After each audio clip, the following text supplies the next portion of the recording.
Chapter 404, Movements. Chapter 404, Movements.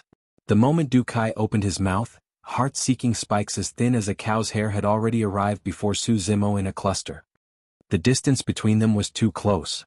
By then it was already too late for Su Zimo to dodge, let alone use Blood Quencher to defend. Poof! Du Kai's chest was slashed first.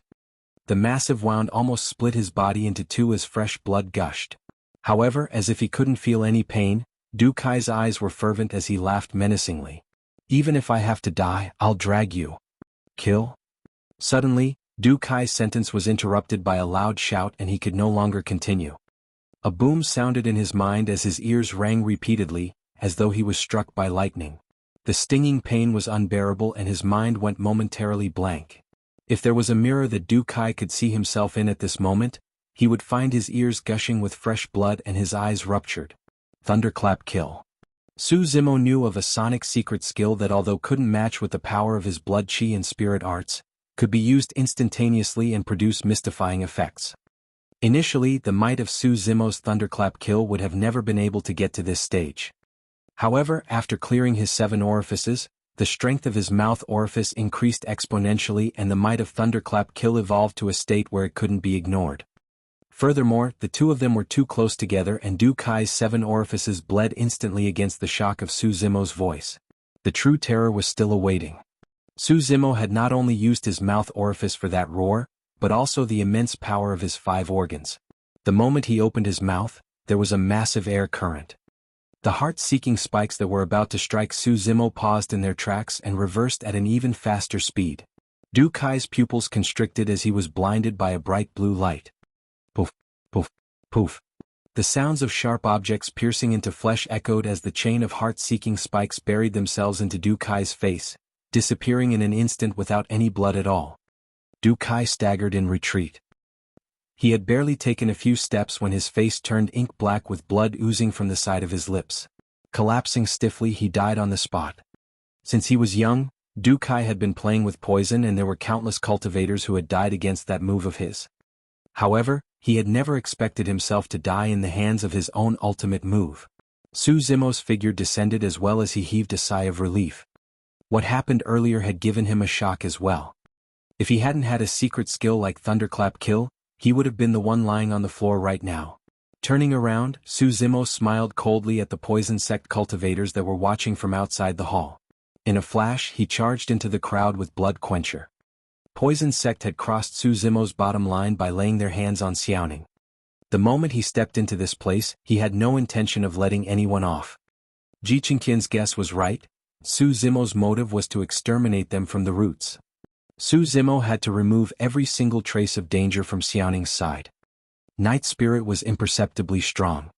At the very least, even Su Zimo wouldn't dare to claim that he would be victorious in a life-and-death battle against it. However, he had only entrusted Night Spirit with a single task upon entering the ancient battlefield, to take care of Xiaoning. Even if he was facing immense danger, he did not need Night Spirit to assist him. That fact alone was enough to tell how much Xiaoning mattered to Su Zimo. The massacre continued. Although Su Zimo was alone, the remaining poison sect cultivators had already given up all thoughts of retaliating and scurried hurriedly. City's East Glass Palace. Reportee. A Glass Palace cultivator sprinted the entire way and arrived at a mansion. Greeting the handsome man before him with cupped fists, he said, "Senior Brother Pei, a massive battle has broken out at the city's south in Poison Sect's territory. Somebody witnessed Su Zimo returning to the city early this morning. Not long after, he arrived at the city's south and barged into Poison Sect." Oh. Pei Chunyu raised his brow with a slightly curious expression. Barging into the territory of Poison Sect? How many people did Su Zimo take along with him? The person replied, "He's alone." Alone? Frowning, Pei Chunyu pondered for a moment. He couldn't help but shake his head in light laughter as he remarked in a leisurely manner, "Poison Sect is filled with traps and there are more than 100 cultivators standing guard. There's even Du Kai, that poison man, around. Su Zimo definitely has a death wish for barging into Poison Sect alone. Fufu, if I had known that Su Zimo would be so reckless and dumb, I wouldn't have needed to waste my efforts on him." Pei Chunyu could not help but feel a tinge of regret as he thought about Lu Yun, who had yet to return from the hunt of Su Zimo. It was more than 10 days and Lu Yun's radio silence probably represented his doom. The thought of Lu Yun failing and being killed by Su Zimo instead had crossed Pei Chunyu's mind too. However, he felt that Lu Yun was at 7 Meridian Foundation establishment after all. In terms of strength, he was the only one above Lu Yun. Given the strength that Su Zimo displayed in that battle on the Long Street, there was no way that person could be a threat to Lu Yun. Pei Chunyu said, "Since we've got nothing on, let's go and watch the show." City's west, malevolent Earth sect. In a dark and sinister palace, a malevolent Earth sect cultivator knelt on the ground and said in a deep voice, "Su Zimo returned to the city today. Not long after, he barged into Poison Sect alone and created a massacre. The current state of the battle is unknown." The fiend heir of malevolent Earth sect, Shuiyang, opened his eyes with a flicker of mockery. Even the gods can't save somebody that's looking to die. Barging into Poison Sect alone? Fu. Standing up, Shuiyang remarked darkly, let's go and help him collect his corpse." The long street connecting Shintian cities north and south. More than 1,000 cultivators of Elixir Yang sect and 1,000 Crane sect flew towards the city's south on their flying swords. The dense group attracted countless gazes. That group of cultivators was around half of the sect's strength in the ancient battlefield. Their leaders were Tang Yu of Elixir Yang sect and Feng Man of 1,000 Crane sect. Ji Qingtian and Leng Ro followed behind the two of them with grim expressions silently. In truth, 1,000 Crane sect did not have to be involved in this. Part of the reason why Feng Man was able to lead so many cultivators forward was due to the close ties between the two sects and as a favor for Tang Yu. At the same time, it was due to Leng Ro's insistent pleads. Tang Yu was flustered and there was sweat on her forehead. She declared as she rode on her flying sword, "Fellow Taoists, please follow my orders later on. Our priority is to rescue fellow Taoist Su. Let's try our best to avoid fighting the Poison Sect cultivators head-on." "That's right."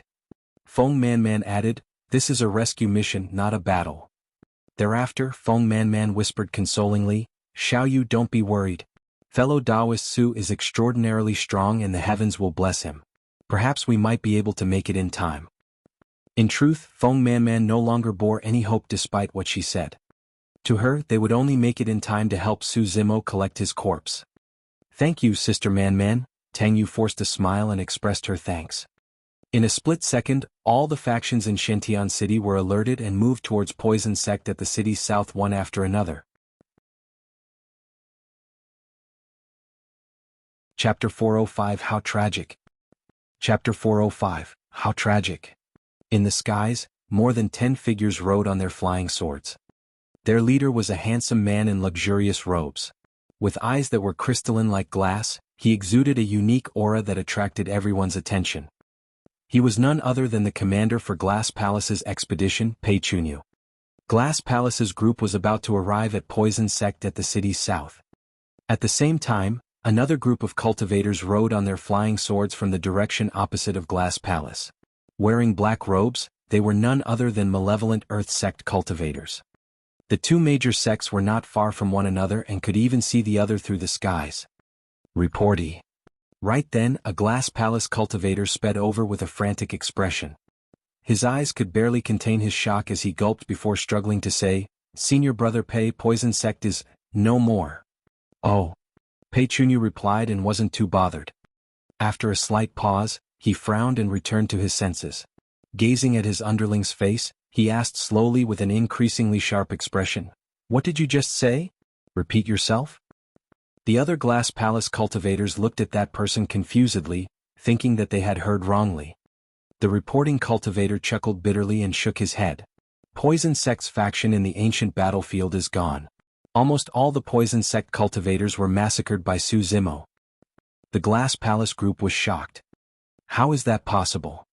Almost at the same time, Pei Chunyu and Shuiyang felt their hearts skip a beat as they exclaimed. They exchanged glances through the void. There was a malevolent Earth Sect cultivator standing in front of Shuiyang as well, relaying the same message. Realizing that they had lost their composure, both of them took a deep breath and calmed themselves down. Pei Chunyu gripped his fists tightly and narrowed his eyes, asking with grit teeth, "What about Du Kai of Poison Sect? What about their traps? What about the 7 lethals? The 100-odd cultivators of Poison Sect? This? The Glass Palace cultivator paused for a moment before sighing. They're all gone. They're all gone. Those 3 simple words revealed a hint of exasperation, shock, fear, and endless emotions. Poison Sect, one of the 5 heretical doctrines. A faction that even Glass Palace wasn't willing to provoke personally was destroyed by that person alone. Everyone present stood dumbfounded on their flying swords in midair with agape mouths. The 3 words lingered in their minds and they couldn't snap out of it. All the Glass Palace and Malevolent Earth Sect cultivators quietened down. In the vast skies, the atmosphere was strangely tense. A moment later, a Glass Palace cultivator could not help but ask warily, "Senior Brother Pei, are we still going to watch the show?" Initially, they were accompanying Pei Chunyu to watch how tragically Su Zimo would die. But now, everyone gave up on that thought upon receiving the news. Pei Chunyu's gaze flickered and his expression was indeterminate. Pondering briefly, Pei Chunyu's eyes shone with immense killing intent as he remarked darkly, "Go. All the more we have to go check things out because of this." At the same time, the fiend heir of Malevolent Earth Sect, Shui Yang, made a similar decision on the other side. Both of them thought about the same thing. Poison Sect was one of the 5 heretical doctrines after all and had more than 100 cultivators with 7 Meridian Foundation establishment cultivators among them. Even if Su Zimo managed to exterminate Poison Sect, it must have been an arduous battle. Even if Su Zimo wasn't severely injured right now, he was most likely at his weakest and might even be riddled with poison from head to toe. This was the best time to kill that man. Glass Palace and Malevolent Earth Sect were immortal and fiend sects respectively. Throughout history, immortals and fiends have always been on opposing ends and would never join forces in the open. However, at that moment, Pei Chunyu and Shui Yang exchanged glances and had a tacit understanding. "Let's go." Pei Chunyu ordered and sped forth with the Glass Palace cultivators towards Poison Sect at the city's south. On the long street connecting north and south. Speeding with the large group of cultivators, Tang Yu and Feng Manman arrived in the vicinity of Poison Sect before long. There was a large crowd of cultivators before them, packed densely and watching keenly. It was unknown what the cultivators saw, but their eyes were filled with shock. When Tang Yu's group arrived, a passage was immediately squeezed out for them. Suddenly, a fat and rotund figure charged through the crowd, greeting them with delight. "Senior Brother Ji, Sister Lung. You guys are here too." That was none other than Little Fatty, who had just joined Tomb's sect. Shi Jian, who had just joined Puppet Sect, was at the side as well. The 2 of them had not changed much during that 10-odd days. Little Fatty seemed like he had grown a little fatter and Shi Jian still looked foolish as ever. Tomb's sect and Puppet Sect were part of the 5 heretical doctrines and were situated at the city's south to begin with. When something happened to Poison Sect, it was natural that the both of them were the first to arrive. "How's everything inside?" Ji Qingtian asked softly with a grim expression. "Tisk, tsk. Pouting his lips, Little Fatty laughed with raised brows. "You guys are too late and missed everything." Tragic. It's truly tragic." "Ah." When she heard that, Tang Yu's eyes dimmed as she mumbled to herself as if she had lost her soul. "We were still too late. It's my fault. I should have guessed it. I could have stopped you." Tang Yu was flustered and did not notice Little Fatty's expression and tone. However, Ji Qingtian and Lung Ro frowned. In theory, Little Fatty should be more anxious and sadder than anyone else if something had happened to Su Zimo. Why would he be in such a gloating mood? Little Fatty was stunned when he saw Tang Yu's reaction. At the side, Feng Manman raised her brow lightly and pulled Tang Yu into her embrace. Glaring at Little Fatty, she chided, "Fatty, shut up." Little Fatty was even more stunned. Was I wrong? Unable to comprehend what was going on, he turned to Shi Jian and asked, "Silly Jian, what's going on?" Shi Jian was puzzled as well as he scratched his head. Looking at Ji Qingtian and the others, he asked in seriousness, "Brother Ji, why did you guys bring so many people along to watch the show? Man, anyone who didn't know better might think that you guys are out for a fight." Ji Qingtian could not help but roll his eyes. "Zimo is fine. Yeah. Alive and hopping." Little Fatty replied. "Ah." Bouncing from Feng Manman's embrace, Tang Yu blinked and asked without wiping the tears from her eyes. But you said that it was tragic?" "Truly tragic. I meant that it was tragic for Poison Sect." Everyone was dumbfounded and froze on the spot, unable to take the facts in for a moment. Right then, a poison sect cultivator stained with blood ran in their directions, staggering with a frightful face. Swoosh! He had not gotten far when a cold light flashed behind him. An arrow pierced his back with a swoosh, protruding out from his chest with blood everywhere. The person's eyes dimmed and took a couple more steps forward before collapsing to his death. Everyone turned instinctively towards the direction where the arrow came from. At the entrance of Poison Sect's residence, a green-robed cultivator strode over with a calm expression and a bright gaze. In fact, there weren't even any traces of blood on him as he put away the moon-colored gigantic bow in his hands into his storage bag with a calm expression.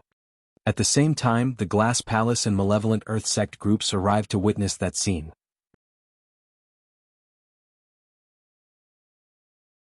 Chapter 406 Dishonest.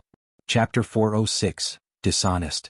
Arriving in midair, Pei Chunyu and Shui Yang looked down from above to witness Poison Sect in a wretched state with corpses strewn all over the floor. Warm blood flowed everywhere, it was a living hell beneath them. Poison Sect was truly destroyed. How could this be? The same doubt flashed through the both of their minds. In that bloody battle on the long street, the strength that Su Zimo displayed was far from enough to destroy Poison Sect. Could that man have broken through once more and increased his strength significantly in more than 10 days? A look of caution flickered through their eyes. Of course, the most shocking thing for them was Su Zimo's current condition. Steady breathing and a calm expression. He did not seem like he had just been through a massive battle. This should have been a battle that was tougher and more dangerous than the bloody battle on the long street. However, neither of them could spot any signs of fatigue on Su Zimo's face nor wounds on his body. Was it all a farce while the truth was that he was at the end of the road? Pei Chunyu and Shui Yang glared intently at Su Zimo, wanting to expose his true weakened self. However, a moment later the two of them gave up. They couldn't read him at all. That man looked to be a frail scholar when he was calm. One could only experience the terrifying strength emitted from his body after he made a move, and it was even fiercer than ancient ferocious beasts. Pei Chunyu took a deep breath of air and turned his gaze towards Tang Yu's group. When he saw their size, he gave up on his idea. No matter what Su Zimo's current condition was, it would be difficult for him to attempt to kill Su Zimo at this moment. Of course, that did not mean that Glass Palace was afraid of Elixir Yang sect. In a head-on battle, the strength of the four unorthodox groups would never match the Immortal and Fiend sects as well as the Buddhist monasteries. Right now, the Elixir Pool sect ruins had yet to appear and they hadn't seen any treasures yet. There was no need for him to fight anyone to the death since outsiders could seize the opportunity to take advantage of them while they were weak. Subtly, Pei Chunyu turned to leave with his group from Glass Palace. On the other side, the fiend heir of malevolent Earth sect, Shui Yang, made the same decision expressionlessly and returned to the city's west. In reality, Su Zimo's appearance was truly not faked. After attaining lesser mastery of the orifice-clearing section, the bit of strength he had expended was nothing to him. The battle had turned into a one-sided massacre after Du Kai's death. Making use of his movement techniques, speed and ethereal wings, Su Zimo killed brashly and no one could hold out a single round against him. For some of the cultivators that escaped further, Su Zimo hunted them down with the moon concealment bow. In this battle, more than 100 poison sect cultivators were completely annihilated with no survivors. Little Fatty, Shijian and the others took it relatively well. However, Feng Man, Thousand Crane sect and Elixir Yang sect were completely stunned as they froze on the spot. Earlier on, Tang Yu was reminding them repeatedly that after entering the battlefield, their priority was rescue instead of fighting. However, their plans could not catch up to the changes. By the time they arrived, they didn't even have the chance even if they wanted to fight poison sect cultivators. Although Tang Yu had high regards for Su Zimo's strength, she could not believe that he could overwhelm poison sect, one of the 5 heretical doctrines, single-handedly. Su Zimo strode over leisurely and arrived before Tang Yu and the others, smiling gently. "I've caused you guys worries. I'm fine." In that short period of time, Tang Yu went through a roller coaster of emotions. Initially, she was only worried about Su Zimo. After seeing that he was fine, she felt like a load was lifted off her shoulders. Right after, she felt indignant as she looked at him in a huff, revealing a hint of a maiden's attitude that was extremely charming. Tang Yu merely felt that the person before her was extremely horrible to create empty worries for her, causing her to lose her composure time and again. Why you? Didn't you say that you were merely going out for a walk?" Initially, Tang Yu wanted to give Su Zimo a good lecture. However, when she saw the latter's smile, her words sounded like the grumble of a cute couple at odds. Feng Man eyed Tang Yu strangely. The two of them had known one another for many years, but she had never seen Tang Yu take that tone with anyone else. Su Zimo replied, I did walk around the city, but I ended up here somehow. The more I thought about your words, the more I felt that they made sense, so I went ahead and destroyed Poison Sect. Everyone looked at Tang Yu in surprise and could not contain their shock. Su Zimo's reply made everyone assume subconsciously that Poison Sect was destroyed because of what Tang Yu said. With a stunned expression, Tang Yu asked, What did I say? You told me that killing a few Poison Sect cultivators was useless and would even make me a target for them to take revenge on. So, you decided to destroy Poison Sect instead? Yes. Tang Yu's frown tightly and nearly exploded on the spot. What I meant was for you to not provoke Poison Sect. But you went ahead and destroyed them instead. Taking a deep breath of air, Tang Yu composed herself. She had lost her composure multiple times in less than 2 hours. She must not continue communicating with that person before her in the same manner. Turning around, she looked towards Feng Man at the side and said apologetically, Sister Man, I'm sorry. I've caused you to make a wasted trip. It's fine. Feng Man smiled and swept away a few strands of hair covering her forehead flirtatiously before remarking meaningfully, I've only found out about young Master Su's strength today. You've really got good judgment, Xiaoyu. By now, Tang Yu had already composed herself as she smiled in return. Let's head back to the city's north. Along the way, Tang Yu suddenly recalled something and turned to ask, Right, I didn't have time to ask. Did you manage to gain anything from your trip to the Saber Mountain Spirit Sea, fellow Taoist Su? Feng Man and the others turned as well towards Su Zimo. I did. Su Zimo smiled and nodded. Hearing Su Zimo's ambiguous reply, Tang Yu knew that he didn't manage to obtain the Saber Emperor's inheritance. Furthermore, nobody thought that anybody could obtain the Saber Emperor's inheritance since there was already the impression of someone else doing so. If it was any other time, Tang Yu wouldn't have continued pressing on lest Su Zimo looked bad. However, for some reason she wanted to see him embarrassed today. With a teasing glance, she continued asking, So, what did you manage to gain? Could you have perhaps gotten the Saber Emperor's inheritance? Her way of asking was extremely obvious. That's right.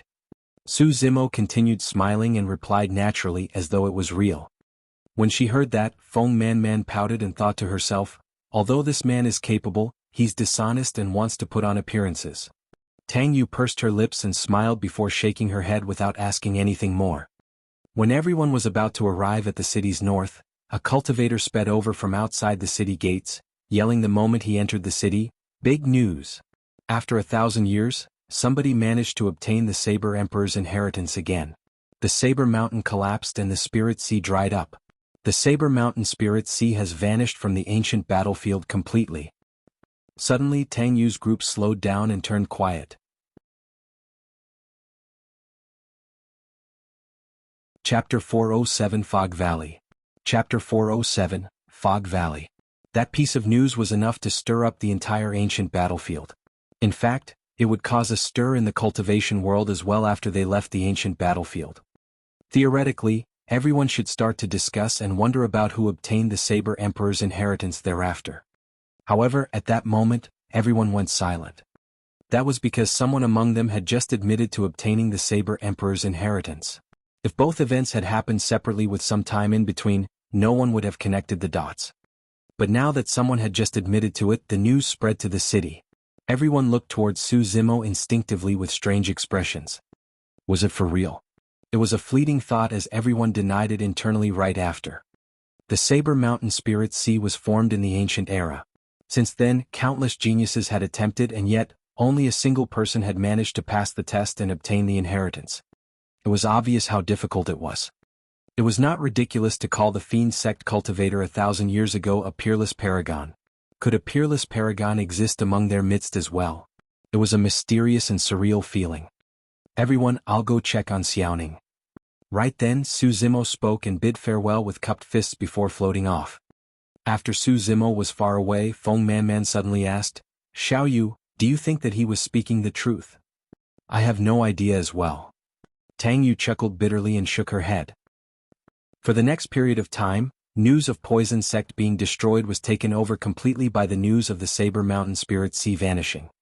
Nearly everyone in Shantian City was discussing who the cultivator who obtained the Saber Emperor's inheritance was. While everyone had different sayings and guesses, none of them had an accurate answer. Among them, there were people who said that a green-robed cultivator obtained the inheritance. That saying did not mean anything much to outsiders. However, Tang Yu and the others thought of Su Zimo instantly the moment they heard that. However, Su Zimo had been in seclusion during this period of time and Tang Yu did not have the chance to verify the facts. As time passed by, the atmosphere in Shantian City became more tense. Recently, many foreign faces appeared in the city and they possessed extraordinary strength. The seal of Elixir Pool sect was about to disperse. Previously, things were relatively fine between the major factions in Shantian City. However, once the seal was dispelled and treasures revealed themselves, it would definitely bring about an apocalyptic and bloody battle royale. This day, an Elixir Yang sect disciple knocked on Su Zimo's door, requesting for him to gather at the front hall. Su Zimo sat in a lotus position on his bed with blood quencher placed horizontally before him. Letting out a deep breath, he opened his eyes that shone clear as water with a calm expression. He knew that Tang Yu would not disturb him unless necessary. Now that they were knocking on his door, it was most likely because something big was happening at the Elixir Pool sect ruins. Descending to the ground, Su Zimo followed the Elixir Yang sect disciple and arrived at the front hall before long. The front hall was already filled with people by now. At a single glance, there were close to 1,000 people. Su Zimo finally understood what was meant by a major sect.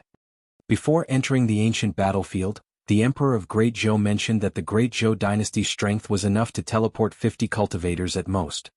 However, some of Tianhuang mainland's top factions could send hundreds to thousands of cultivators into the ancient battlefield. As one of the 4 unorthodox groups, although Elixir Yang sect wasn't specialized in combat, their sect had strong foundations and mighty figures to support them. That was why they could send more than 1,000 cultivators in. The difference between them was like heaven and earth. Tang Yu nodded in greeting when she saw Su Zimo enter. Unlike his ordinary self, Uncle Yang who was behind Tang Yu took the initiative to smile at Su Zimo as well. Ji Qingtian and Xiaoning had arrived long ago. Suddenly, Su Zimo felt a hostile intent and could not help but frown. Turning around, he glared over without being subtle. It was Yan Jun. 10 days ago, Yan Jun fainted after receiving a slap from Su Zimo. In reality, Yan Jun was not severely injured because Su Zimo showed mercy. Thanks to the miraculous elixirs of Elixir Yang sect, Yan Jun recovered within a couple of days. When he saw Su Zimo looking in his direction, Yan Jun turned away hurriedly and avoided the former's gaze, looking somewhat shifty and fearful. Everyone. Right then Tang Yu's voice sounded and the chatter in the crowd softened gradually to silence. Tang Yu said in a deep voice, "In at most 2 days the seal of Elixir Pool sect will be dispelled entirely. At that time, a cruel battle awaits everyone. Please be prepared." Elixir Pool sect is located in a valley 5 kilometers south of Shantian City. Due to its terrain, the valley is covered in fog that cannot be dispersed throughout the year and visibility is extremely low. That is also the reason why the Elixir Pool sect ruins haven't been discovered till now. These were extremely valuable news and everyone listened attentively. The dispelling of the Elixir Pool sect's ruins seal does not mean that we can have a smooth journey and arrive safely. According to the scouting of a few junior brothers, the valley is home to many pure-blooded ferocious beasts, ancient remnant beasts and extinct ancient life forms with terrifying strength. The lifespan of demon beasts is much longer than that of humans. These pure-blooded ferocious beasts have not been able to form inner cores due to the rules of the ancient battlefield. However, their strengths are at the peak of foundation establishment and they are extremely terrifying. Su Zimo furrowed his brows slightly. Through those simple statements, he could tell how dangerous it was and that the situation was not to be underestimated. First, although they had the advantage in numbers with close to 1,000 cultivators, they could not compare with the pure-blooded ferocious beasts and ancient life forms that have resided and reproduced in the ancient battlefield for countless years. Second, this place was deep in the ancient battlefield. Pure-blooded ferocious beasts aside, even the most ordinary ancient life forms possessed terrifying strength. Third, environment. The environment was extremely unfavorable for them. The intelligence of those pure-blooded ferocious beasts was not inferior to humans. The reason why they rarely attacked the city was because they knew that the humans had the terrain advantage and they couldn't win. However, the situation was reversed this time round. The demon beasts had the terrain advantage. All the factions had limited knowledge about the valley and did not know much about the terrain within. However, these demon beasts that had lived inside for countless years knew everything. Apart from that, there was an even scarier reality in night. Tang Yu said, with the fog surrounding the valley, our vision is reduced and it's hard for us to fight at maximum strength. When night arrives, our vision of sight will be further reduced. At that time, if we're surrounded by pure-blooded ferocious beasts. Tang Yu did not go on, but everyone felt a chill run down their spines. After a brief pause, Tang Yu continued, that is why we have to enter the territory of the Elixir Pool sect ruins before the first night. Once night falls, we will sleep in the valley forever without being able to see the light of the second day.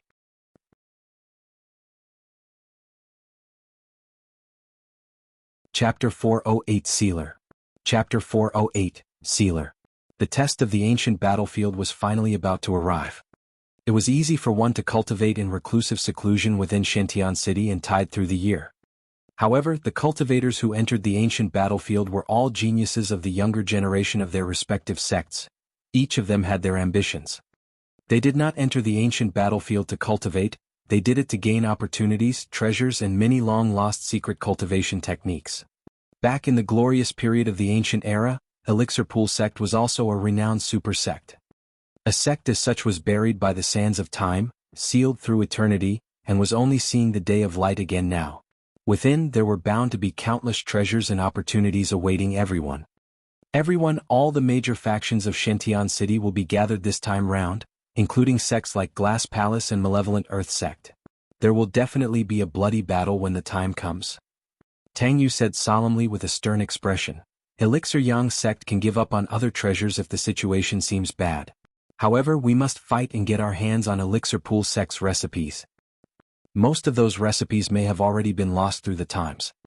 Once they appeared, they would definitely cause a huge stir within Tianhuang mainland and Elixir Yang sect's status would naturally rise.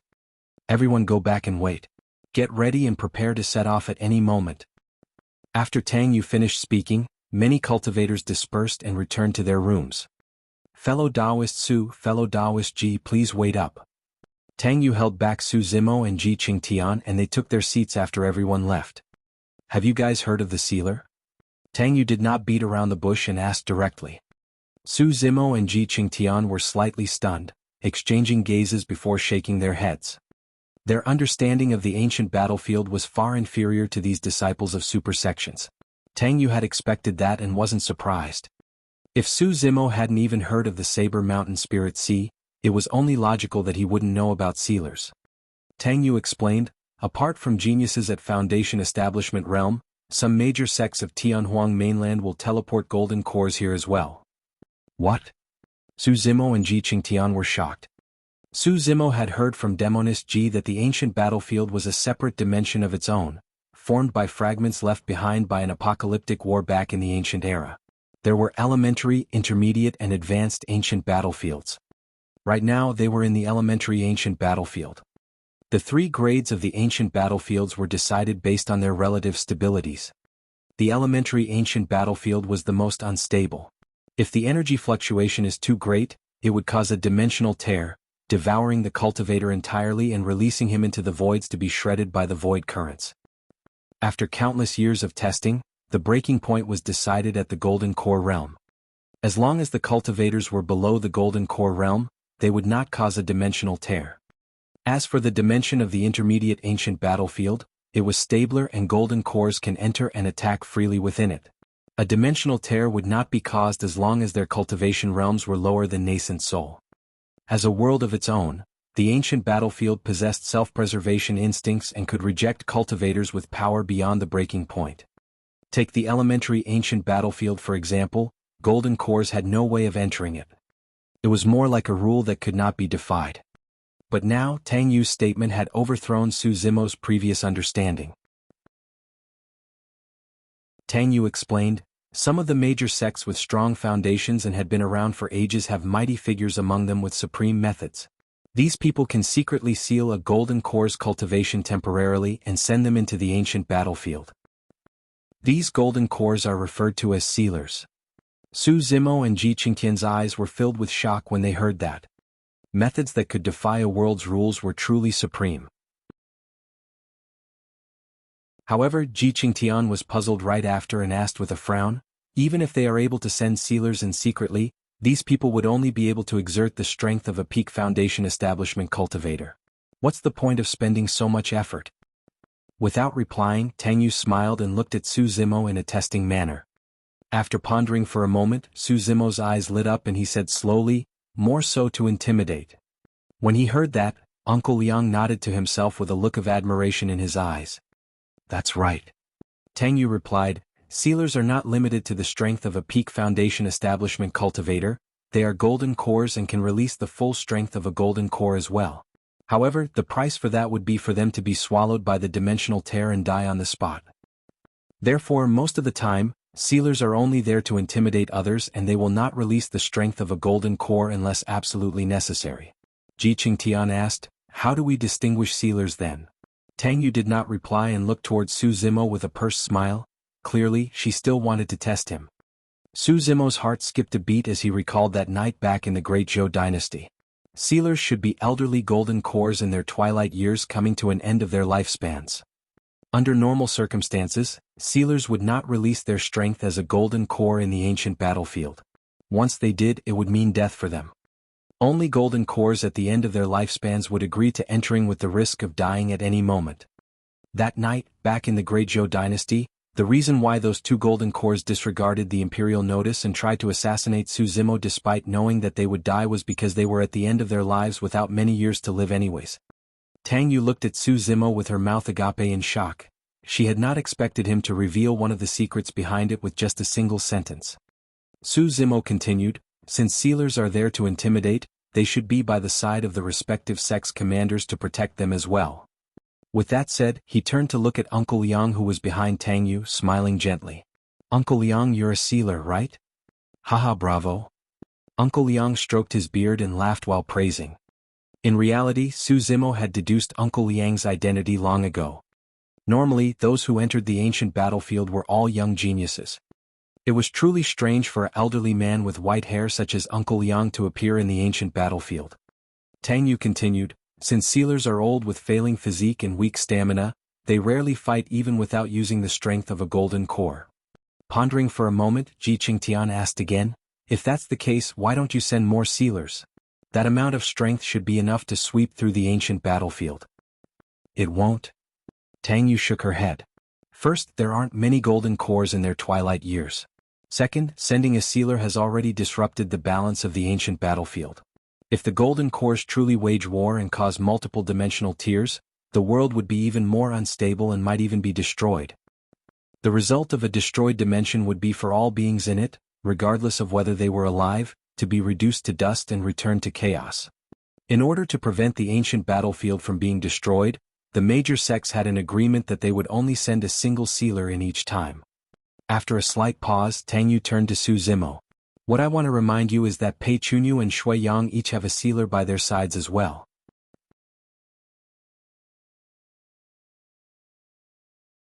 Chapter 409, Entering the Valley. Chapter 409, Entering the Valley. Tang Yu knew that Su Zimo wanted to fight for the perfect meridian unlocking elixir. However, Pei Chunyu and the others were bound to fight for a perfect meridian unlocking elixir as well.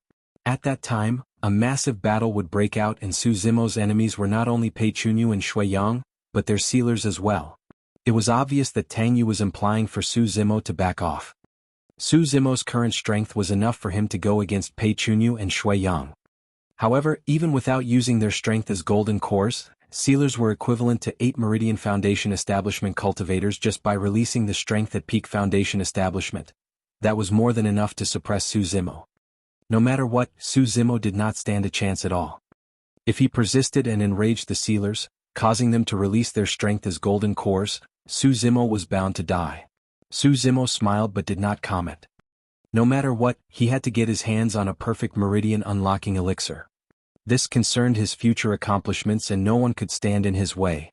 After a brief moment, Tang Yu added, "Right, there's one more thing. The trip to the Elixir Pool sect ruins is extremely dangerous and we don't know what's going to happen. How about letting Xiaoning stay in Shintian City? It might be safer for her. To Tang Yu, Xiaoning was merely at late-stage Foundation establishment and wouldn't be of much help even if she followed them to the Elixir Pool sect ruins. It's fine, let her come along. Su Zimo shook his head. Don't worry, Xiaoning won't be a burden for you guys with Night Spirit protecting her. Normally, it would indeed be much safer for Xiaoning to stay in Shintian City. However, Su Zimo decided to take Xiaoning along with him after taking into account that mysterious elixir furnace she had in her possession. Su Zimo believed that given his and Night Spirit's strength, he would be able to ensure Xiaoning's safety no matter how dangerous it was. After chatting a little more, they dispersed and waited for news of the Elixir Pool sect ruins. A day later, after 5 p.m. nearing dusk. 5 kilometers away from the south of Shintian City, a violent quake happened as beams of light shot into the skies before disappearing. The seal of Elixir Pool sect had dispersed. Many cultivators came out of seclusion in Shintian City and countless figures soared into the skies, heading towards the valley 5 kilometers to the south on their flying swords. Glass Palace, Malevolent Earth Sect, Tomb Sect, Puppet Sect and various other sects made their moves, and in the blink of an eye, the entire Shintian City was in an uproar. Because Su Zimo and the others were prepared, they assembled at the front hall swiftly the moment they saw the phenomenon. Tang Yu gazed up at the skies with a dark expression and worry in her eyes. Su Zimo knew what was on her mind. Right now, it was evening and there were only 2 hours left till night. It was relatively dangerous for them to barge into the valley right now. If they did not manage to pass the defenses of the ferocious beasts and arrive at the Elixir Pool sect ruins before nightfall, all of them might end up dying in the valley. However, if they were to stay here and another sect broke through the ferocious beasts and arrived first, all the treasures inside Elixir Pool sect were bound to be wiped clean. Junior sister, let's go. Glass Palace and the other sects have already set off. We'll be too late if we don't move. Yanjun urged at the side. Sighing internally, Tang Yu waved her hand. Let's go. Everyone rode on their flying swords and sped towards the south. Among the crowd, Yanjun glanced at Su Zimo with a killing intent flickering briefly past his eyes. Su Zimo sensed it the moment it appeared. Although he did not turn back, his expression was cold as he slowed down and came to Yanjun's side. Without even looking at him, Su Zimo remarked indifferently, "A word of advice, it's best if you don't harbor any designs on me." At that moment, Yanjun felt as though his heart was being grabbed by someone and had stopped beating. How did he realize it? His expression was frightfully pale as sweat poured down his forehead. He could not understand how he was found out when he had merely glanced at Su Zimo once with a fleeting killing intent. Yanjun's legs were trembling slightly. He tried to control them but he could not do so. Taking a deep breath of air, he pretended to be calm as he faked a laugh at Su Zimo. Fellow Taoist, who are you talking to? I merely knocked you out with that slap from before, but the next time your head will explode. After a slight pause, Su Zimo continued, Oh right? This is not a threat. It's just a reminder. Without looking at him still, Su Zimo sped up after that statement and returned to the front of the group. In that short dozens of seconds, Yanjun felt as though he had been through dozens of years. It was as if he had passed through hell's gates and was now drenched with sweat, shivering when the wind blew at him. Burying his head deeply, Yanjun no longer dared to look at Su Zimo. At that moment, his expression was menacing and his eyes were hysterical. From the bottom of his heart, he howled internally, Su Zimo, you embarrassed me thoroughly in front of everyone back then. Today you're even threatening me. I'll make sure the Fog Valley will be your burial ground. The group rode on their flying swords and could see the massive fog shrouding the valley from afar. Gray and hazy, it rolled in an illusory manner. Surrounding the valley, the fog was like a wild beast in a hazy night, opening its bloody mouth and waiting to enjoy a feast. Given their speed, they covered the distance of 5 kilometers extremely quickly. Glass Palace, Malevolent Earth Sect and many other sects were at the valley's entrance, arriving not long ago as well. Outside the crowd, there were some itinerant cultivators waiting for an opportunity, wanting to mix in with the crowd after the major sects entered and lured away the attention of the ferocious beasts. Xiaoyu, you've arrived. Feng Man of Thousand Crane sect walked over and greeted with a nod. Su Zimo could clearly tell that Feng Man was not relaxed either. The two of them discussed for a while and Tang Yu stood out. She cupped her fists in the direction of Glass Palace and asked loudly, Fellow Taoist Pei, It's already late and night will arrive in less than 2 hours. It's way too dangerous for us to enter the valley now. Why don't we return to the city to rest and set out tomorrow morning to enter the valley? What do you think?" In reality, her words struck a common chord with many cultivators. The valley was extremely huge and nobody knew the exact location of Elixir Pool Sect. If they did not manage to find the Elixir Pool Sect ruins before nightfall, many lives would be lost. However, everyone had already arrived here and were worried that someone else might seize the opportunity before them if they were to leave. Raising his chin slightly, Pei Chunyu replied, "I don't have much objections towards your suggestion, fellow Taoist. However..." Pei Chunyu did not continue, but he looked towards Malevolent Earth Sect. The fiend heir of Malevolent Earth Sect, Shuiyang, sneered, "Don't come to the valley if you're afraid of death. Return to Xiantian City obediently and you're guaranteed to be snug and safe for a year." Rubbish. How can a small valley stop the great ambitions of Glass Palace? Many Glass Palace disciples shouted. Smirking coldly, Shuiyang waved his hand and declared, "Follow me into the valley." Before his sentence was completed, Shuiyang took the first step and led the Malevolent Earth Sect group forward and disappeared into the fog. There's naturally no way Glass Palace would want to fall behind, as Pei Chunyu ordered, "Into the valley." The actions of the two sects affected all the factions that were hesitating outside the valley. Various sects took action at the same time and gushed inside.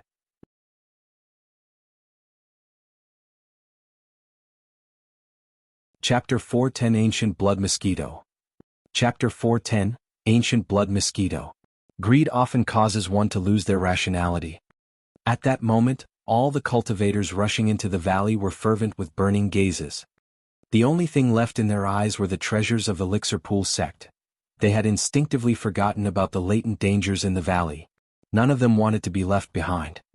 Elixir Yang Sect did not make a move still. Standing at the front, Tang Yu frowned with a hesitant expression. Her decision affected the lives of more than 1,000 cultivators behind her. Night will descend entirely in less than 2 hours. At that time, under the foggy night, each of them would experience weakened senses. However, the ancient life forms, remnant beasts and ferocious beasts wouldn't be affected much by the environment. "Young master, let's hurry and enter the valley. Stop hesitating. If they find the Elixir Pool Sect ruins first, the treasures are going to be wiped clean. By then we'll have to return empty-handed." "That's right. Glass Palace and Malevolent Earth Sect have already entered. All of us cultivators add up to thousands in total. Do you think that we'll lose to the animals?" When he heard that, Su Zimo scoffed internally and shook his head. Even if they had hundreds of thousands of cultivators, they wouldn't be able to compete against the number of demon beasts that lived and reproduced here, let alone the thousands of them. Be it in terms of timing or environment, they had no advantage. After a moment, Tang Yu finally relented against the chatter of the cultivators behind her.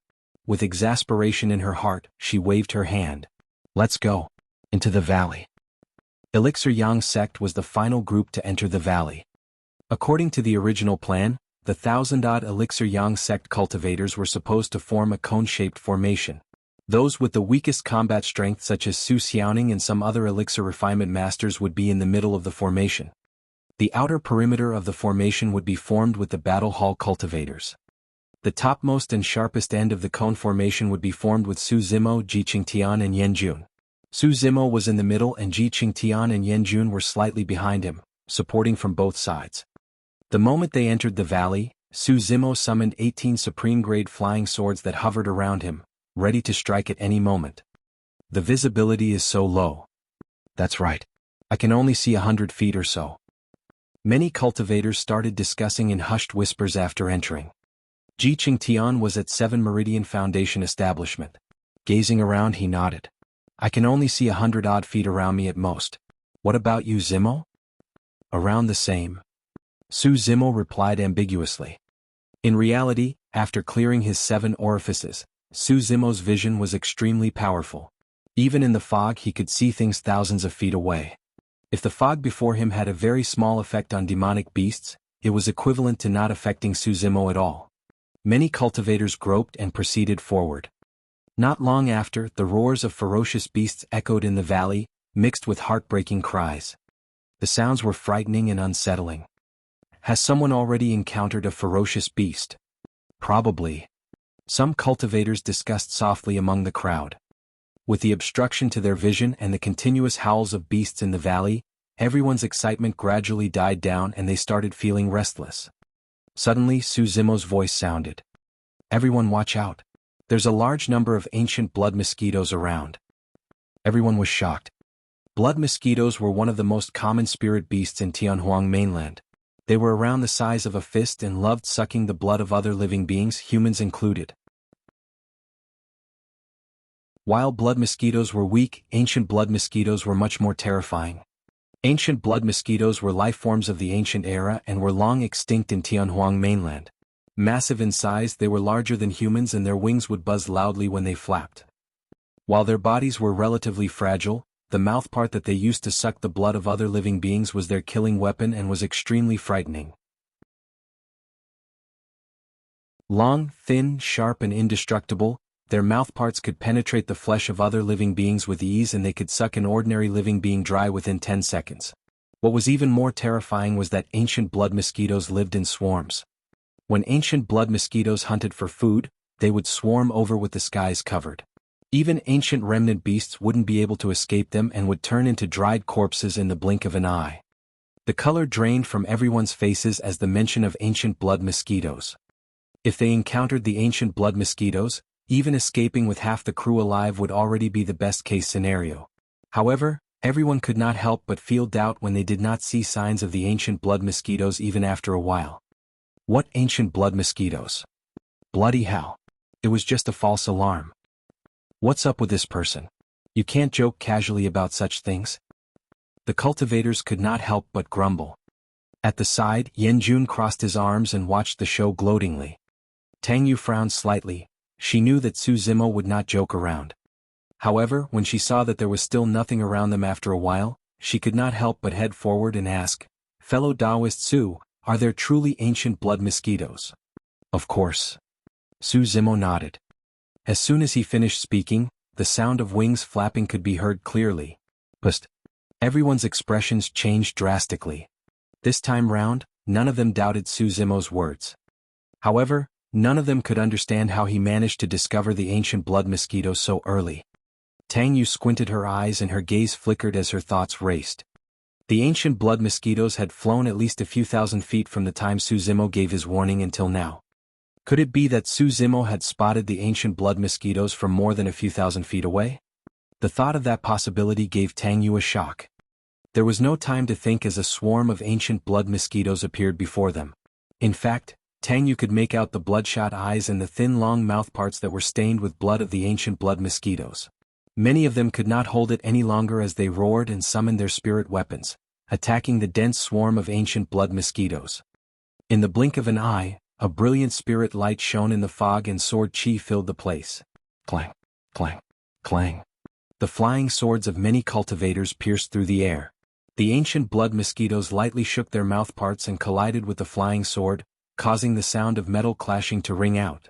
Many flying swords were repelled, returning empty-handed. The distance between them shortened once more. The attacks of the flying swords could not break the defenses of the ancient blood mosquitoes. The cultivators were flustered as they hurriedly summoned spirit talismans and released spirit arts, temporarily stopping the ancient blood mosquitoes in their tracks. However, they had a limited number of talismans and they could not release spirit arts continuously either as they required a huge consumption of spirit energy. After withstanding the first wave of attacks from the ancient blood mosquitoes, they still had to use their flying swords to defend. Poof, poof, poof. Right then, in the void at the most front, ancient blood mosquitoes were sliced apart by flying swords and fell to the ground one after another. Tang Yu looked over and found Su Zimo controlling the 18 supreme-grade flying swords. Without even condensing a sword formation, he was causing massive damage to the ancient blood mosquito swarm. Suddenly, Su Zimo's voice sounded, "Don't let the ancient blood mosquitoes get close. Their mouthparts are extremely lethal, indestructible and can go against flying swords. Everyone, there's no need to fight them head-on. Use the agility of your flying swords to wrap around or behind them and you can kill them with ease." Upon hearing those words, everyone was invigorated and attacked as per his advice. Indeed, it was a huge success and countless ancient blood mosquitoes fell, staining the skies red with blood.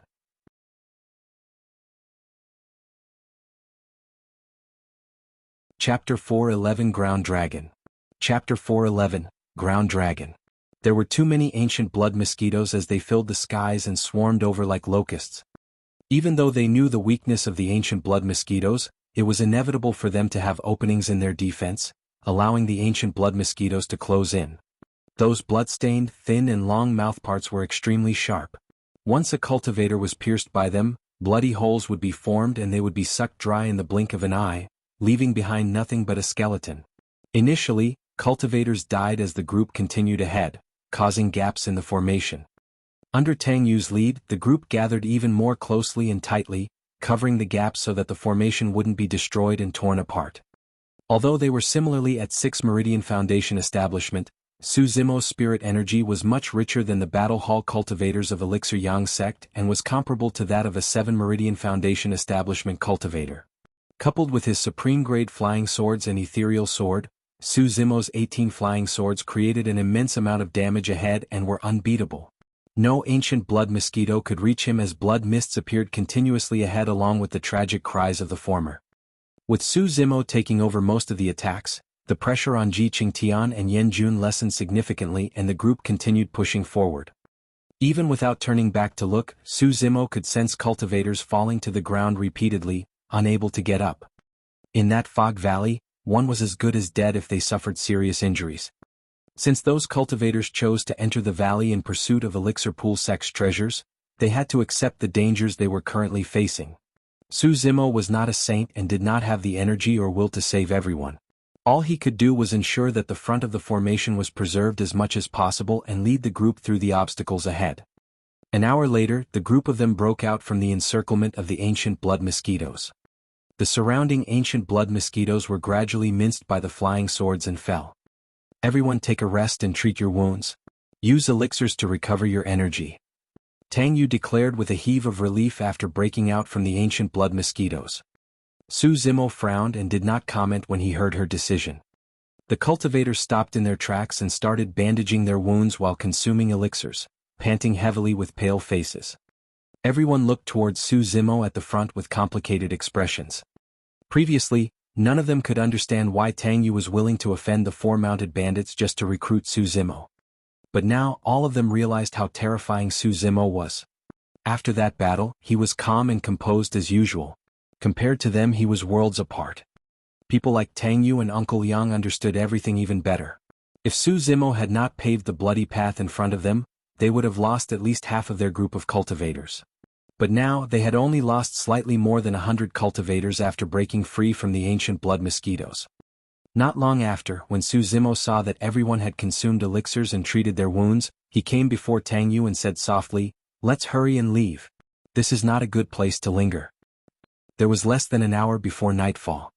Time was extremely pressing for the group from Elixir Yang sect. The longer they lingered in the valley, the more danger they would face. Furthermore, what they faced earlier was just a group of ancient blood mosquitoes. There were many remnant and variant beasts that had yet to appear. Su Zimo had a feeling that pure-blooded ferocious beasts would definitely appear once night fell. At that time, the valley would be a nightmare for all the sects and cultivators. Tang Yu nodded. Just as she was about to speak, Yan Jun sneered, "Su Zimo, you have a strong physique and can continue on the road. However, you've got to consider the feelings of others." His voice was very loud, as if he was intentionally speaking to others. Many cultivators looked towards Su Zimo with displeasure upon hearing that. Tang Yu hesitated when she caught sight of their expressions. Loudly, Yan Jun declared, "Everyone, there's no need to be anxious. Resting a little more won't make a difference." Su Zimo smiled and did not say anything more. Suddenly, he sensed something and a cold glint flashed through his eyes. Spinning around, he looked towards the back of the formation. "What's wrong?" Tang Yu asked hurriedly when she saw Su Zimo's strange expression. Before she finished speaking, the ground at the back of the cone-shaped formation began to tremble. Gradually, it turned soft and weak, showing signs of sinking in. It was as if some terrifying creature was about to break out of the soil. "Hurry, let's go!" Su Zimo shouted. Tang Yu also sensed that something was amiss and yelled, "Everyone follow me. Let's leave this place quickly." Bang! Boom! Boom! The ground at the back collapsed suddenly and dark red tentacles as thick as a water bucket extended from beneath, yanking the cultivators underneath. Ground dragons. It's ground dragons. Uncle Liang exclaimed in shock. Ground dragons were not dragons and usually lived underground. Although they were shaped like anacondas, they had no scales and their bodies were filled with spiral patterns instead. They were dark red in color with no eyes and were extremely sensitive to light and trembles on the ground.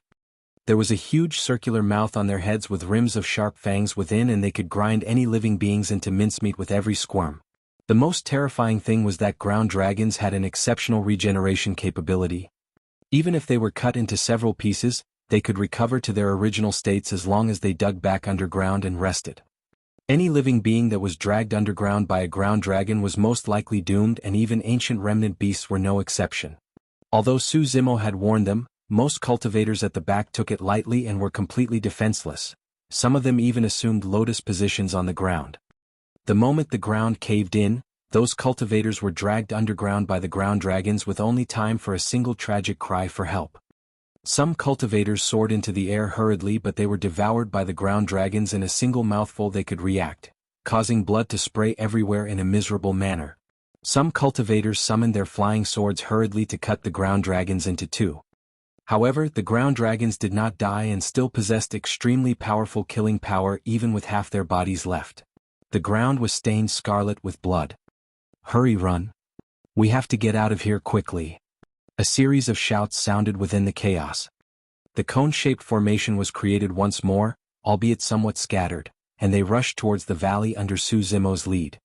The cultivators only managed to shake off the ground dragons after a full 15 minutes of escaping and slowed down. Most of them were drenched in sweat with fear and unease. This escape had too much of a toll on everyone's mental state and energy. Even Ji Qingtian's forehead was covered with a layer of sweat. Su Zimo looked as per normal. His eyes were bright, his breathing was steady, and his physique seemed unlimited like the vast skies and bottomless seas. It seemed like everything that happened was insignificant to him. Tang Yu looked down at the remaining Elixir Yang sect cultivators with a sorrowful expression. Elixir Yang sect only lost slightly more than 100 people after breaking free from the ancient blood mosquitoes. However, they had only lingered for a moment longer at that place and almost 200 cultivators were dead. Recalling Su Zimo's suggestion, Tang Yu felt even more guilty. She bore at least half the responsibility for the deaths of over 200 cultivators. If only she had been more decisive, perhaps.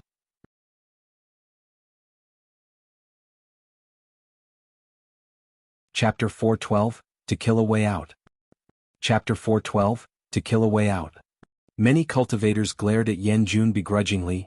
If not for his actions, those 200 or so of their sect mates might not have died. Feeling guilty, Yan Jun coughed softly. I didn't mean it either, I just wanted to let everyone get more rest. Some cultivators could not help but laugh coldly. Ha, easy for you to say. More than 200 fellow disciples died here because of that remark of yours. That's because they aren't strong enough. Don't follow us into the valley if you're afraid of death. Senior brother Yen, we're all from the same sect. How can you say something like that? That's enough. Sensing that the tension was strong and that they were only going to argue more intensely, Uncle Liang hollered and stopped the commotion. Feeling frustrated, Tang Yu raised her brows slightly and waved her hand. Everyone quietened down. I made the wrong decision earlier on. She took a deep breath of air and came to Su Zimo's side, asking softly, Fellow Taoist, what should we do next? We can only continue our journey and try to locate the Elixir Pool sect ruins as soon as possible. That's the only way for us to avoid the threat of the demon beasts in the valley. All right. Tang Yu commanded for everyone to continue. They didn't advance far when the fog in front of them surged. Several thousand feet away, an azure-feathered eagle was flapping its wings, speeding towards them at an extremely fast speed with deep killing intent in its eyes. An ancient remnant beast. After running for nearly 2 hours in the valley, an ancient remnant beast had finally appeared. Using the guise of the fog, the other cultivators did not notice any signs of the azure-feathered eagle at all. However, Su Zimo's eyes were extremely sharp and he sensed it long ago. Condense. He split out 6 flying swords that shot through the air, leaving streams of sword chi, forming a hexagonal sword formation that shone brilliantly. It was extremely difficult to kill an ancient remnant beast considering the fact that they were on sword kinesis. In order to save spirit energy, Su Zimo did not use the candlelight sword formation right away. Instead, he condensed the hexagonal sword formation and pointed forward, sending it through the air. Many cultivators could not understand why Su Zimo suddenly attacked. However, it did not take long before a bird's tragic cry could be heard from the fog ahead. A moment later, the hexagonal sword formation returned and Su Zimo's expression was unchanged, as if nothing happened. As the group ventured deeper into the valley, there were no longer large swarms of ancient lifeforms. Instead, ancient remnant beasts started appearing. Most of the time, Su Zimo attacked preemptively and killed the ancient remnant beasts before the latter could reach them. Although they merely had close encounters as they ventured deeper, everyone's expressions turned grimmer. The skies had gradually darkened.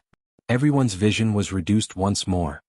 In the dark and empty valley, smelling the thick scent of blood in the air, everyone's heart felt incomparably depressed and uneasy. They had yet to find the Elixir Pool sect ruins. This meant that the group would have to continue in the night. Before long, night finally fell and their surroundings were pitch black. Initially, everyone could still see a distance 100 feet in front of them. But now that range had shrunk to 30 feet. Before they knew it, their surroundings had gone silent. There were no longer birds crying or beasts roaring. In fact, there weren't even screams of cultivators anymore. It was as if all the demon beasts hid themselves in an instant and vanished without a trace. It was like the calm before a storm. The silence was so eerie, sinister, and frightening. Under Su Zimo's lead, everyone proceeded forward and could even hear their own hearts pounding. The rustling of the withered leaves they stepped on sounded particularly piercing. What's going on?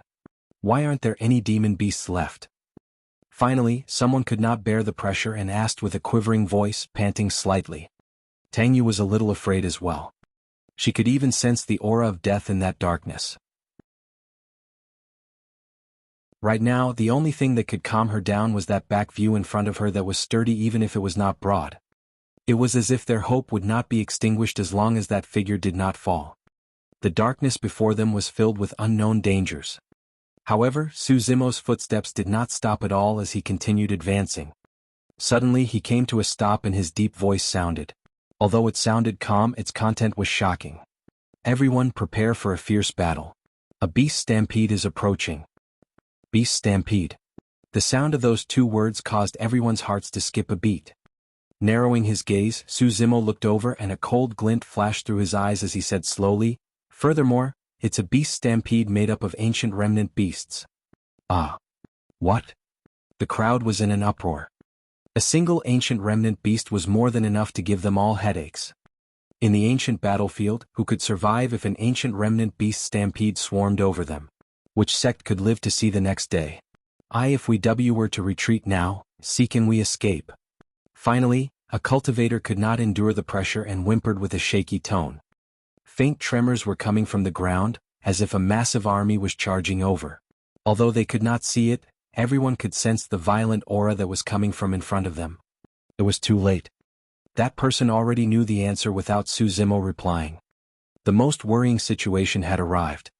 Furthermore, it was much scarier than they had imagined it to be. The tremors on the ground were intensifying. Even though the cultivators clearly know that there were countless remnant beasts that were charging towards them, the most frightening thing was that they couldn't see anything against the cover of the fog.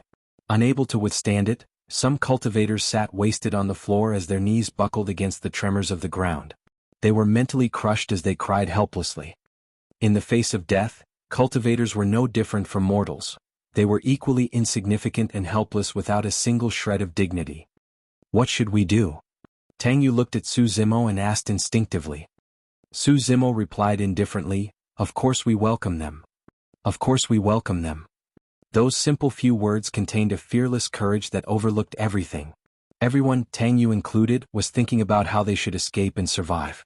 However, Su Zimo's thoughts were opposite of theirs. Tang Yu was invigorated as she turned to look at Su Zimo's side profile. Although it was in the night and Su Zimo's face was a little blurry, his eyes were still bright as always, resembling two shimmering stars that illuminated the darkness. Sensing something, Su Zimo turned slightly and smiled calmly, asking, "Or do we have any other way out?" Tang Yu was stunned. That's right, what other way out did they have? By the time the ancient remnant beast stampede was charging over, they no longer had a way out. Even if they were to turn and escape right now, they wouldn't be able to shake off the pursuit of the ancient remnant beasts. Everyone, I know that you're desperate right now. However, this is a test of life and death. Those that are fearful, weak and cowardly, will only be faced with a single outcome, death. Su Zimo's voice sounded, resolute with conviction. Since we have no other way out, we can only continue forward with the long swords in our hands. To kill a way out.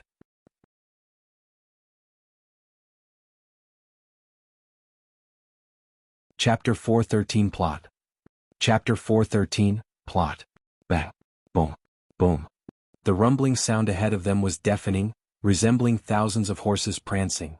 Most of the cultivators could not see it clearly yet, but Su Zimo could see the many ancient remnant beasts charging towards them amidst the billowing dust with endless killing intent in their eyes. There was the frost leopard that emitted a chilling aura and had a layer of frost on its fur. There was the scarlet flaming bull with a robust physique and a pair of horns that were covered in flames. There was the moon concealment eagle that could hide the round moon and stir the clouds with every flap of its wings. There was also the soul-stealing rat that was as large as a wild boar. Every single demon beast in that stampede was an ancient remnant beast. Groar. The continuous howls of many demon beasts shook the world, causing everyone to shudder. Those that can't keep up, good luck to you. With that said, Su Zimo withdrew a blood-colored saber from his storage bag slowly. With a tremble, the saber buzzed and gave off an intense blood stench. Standing right at the front of the formation, Su Zimo was about to endure the first wave of attacks from the beast stampede head-on. That was also the wave with the strongest aura and impact. Before the beast stampede arrived, many cultivators were already frightfully pale. Ah! Suddenly, Su Zimo wielded Blood Quencher and strode forward in huge steps, roaring into the skies. That roar broke metal and crushed rocks. It was high-pitched and dragged out, even drowning the howls of many remnant beasts. At the front, the darkness was shifting and finally, monstrously tall figures appeared one after another. They were finally about to meet. In the face of those tall ancient remnant beasts, Su Zimo's group appeared exceptionally insignificant like ants. However, there was a torrential aura emanating from Su Zimo that was on par with the aura of the beast stampede. Su Zimo waved Blood Quencher. Instantly, the spirit light on the blade shone in a bright, bedazzling manner, like a blood moon that radiated with a boundless blood beam. Swoosh! There was also the sound of tides surging coming from Blood Quencher, rumbling like thunder with a majestic aura. Initially, some of the cultivators had already closed their eyes and had given up on resisting. However, at that moment, an image of the boundless sea seemed to appear in their minds. It created towering massive waves, but instantly, it was cleaved into two by a peerless light beam. It was countercurrent of sea calming. When Uncle Yang caught sight of that, his expression changed and he exclaimed, "Saber Force." As a golden core, he had an immense amount of knowledge. He focused his gaze and could not help but mutter to himself apprehensively, "That saber technique, could the rumors be true?" Boom. The beast stampede clashed violently against Su Zimo. Right at the front was the scarlet flame bull with its coarse skin and sharp horns. Before it even arrived, it was cut into two by the sharp blood beam emitted by Blood Quencher. The incoming beast stampede that seemed like it could flatten everything had a bloodied path cut out by Su Zimo's countercurrent.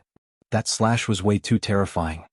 Not only could it clash head-on with the beast stampede, it could even split it apart. Carrying Blood Quencher, Su Zimo continued advancing. His bloodline had already started to circulate within his body and his eyes shone brightly. An aura that was even more ferocious than the ancient remnant beasts was exuded as his black hair swayed freely. The cultivators followed him hurriedly.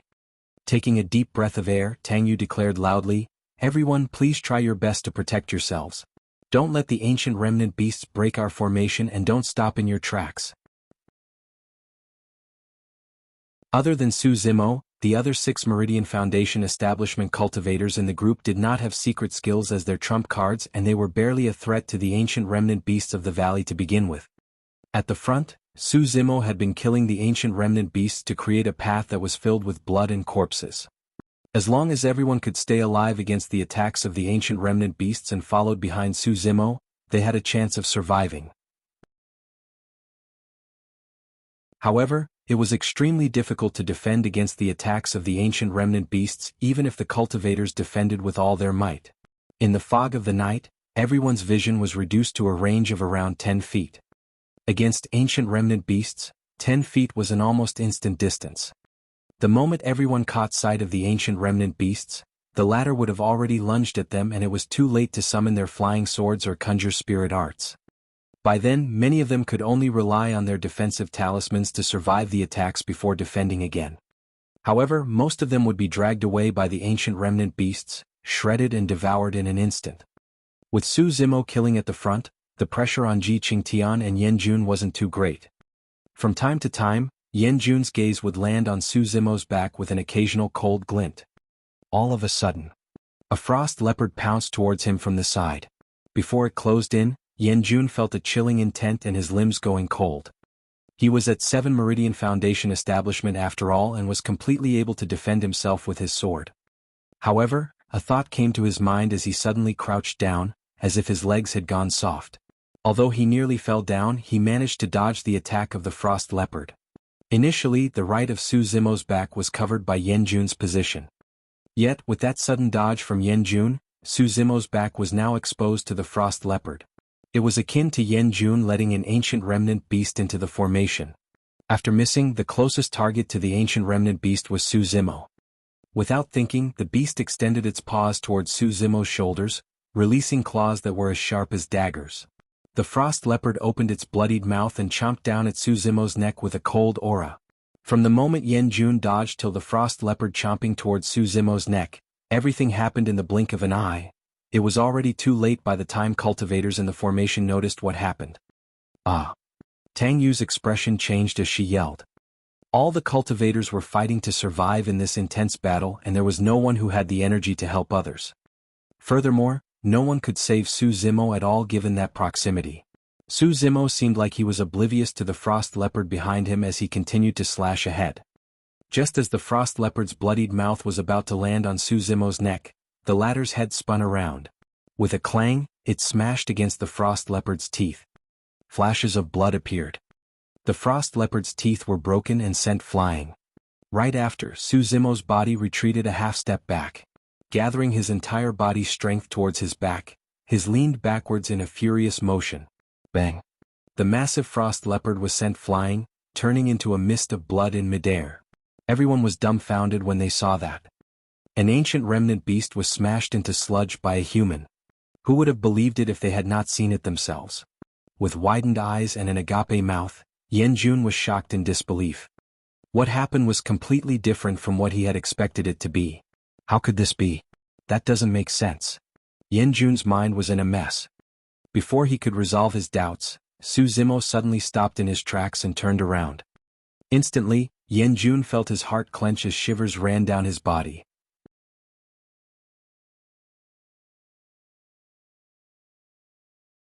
Chapter 414, Pure-Blooded Ferocious Beast. Chapter 414, Pure-Blooded Ferocious Beast. What are you doing? Yan Jun was flustered and his voice was quivering. He forced himself to calm down and explain, I didn't do it on purpose.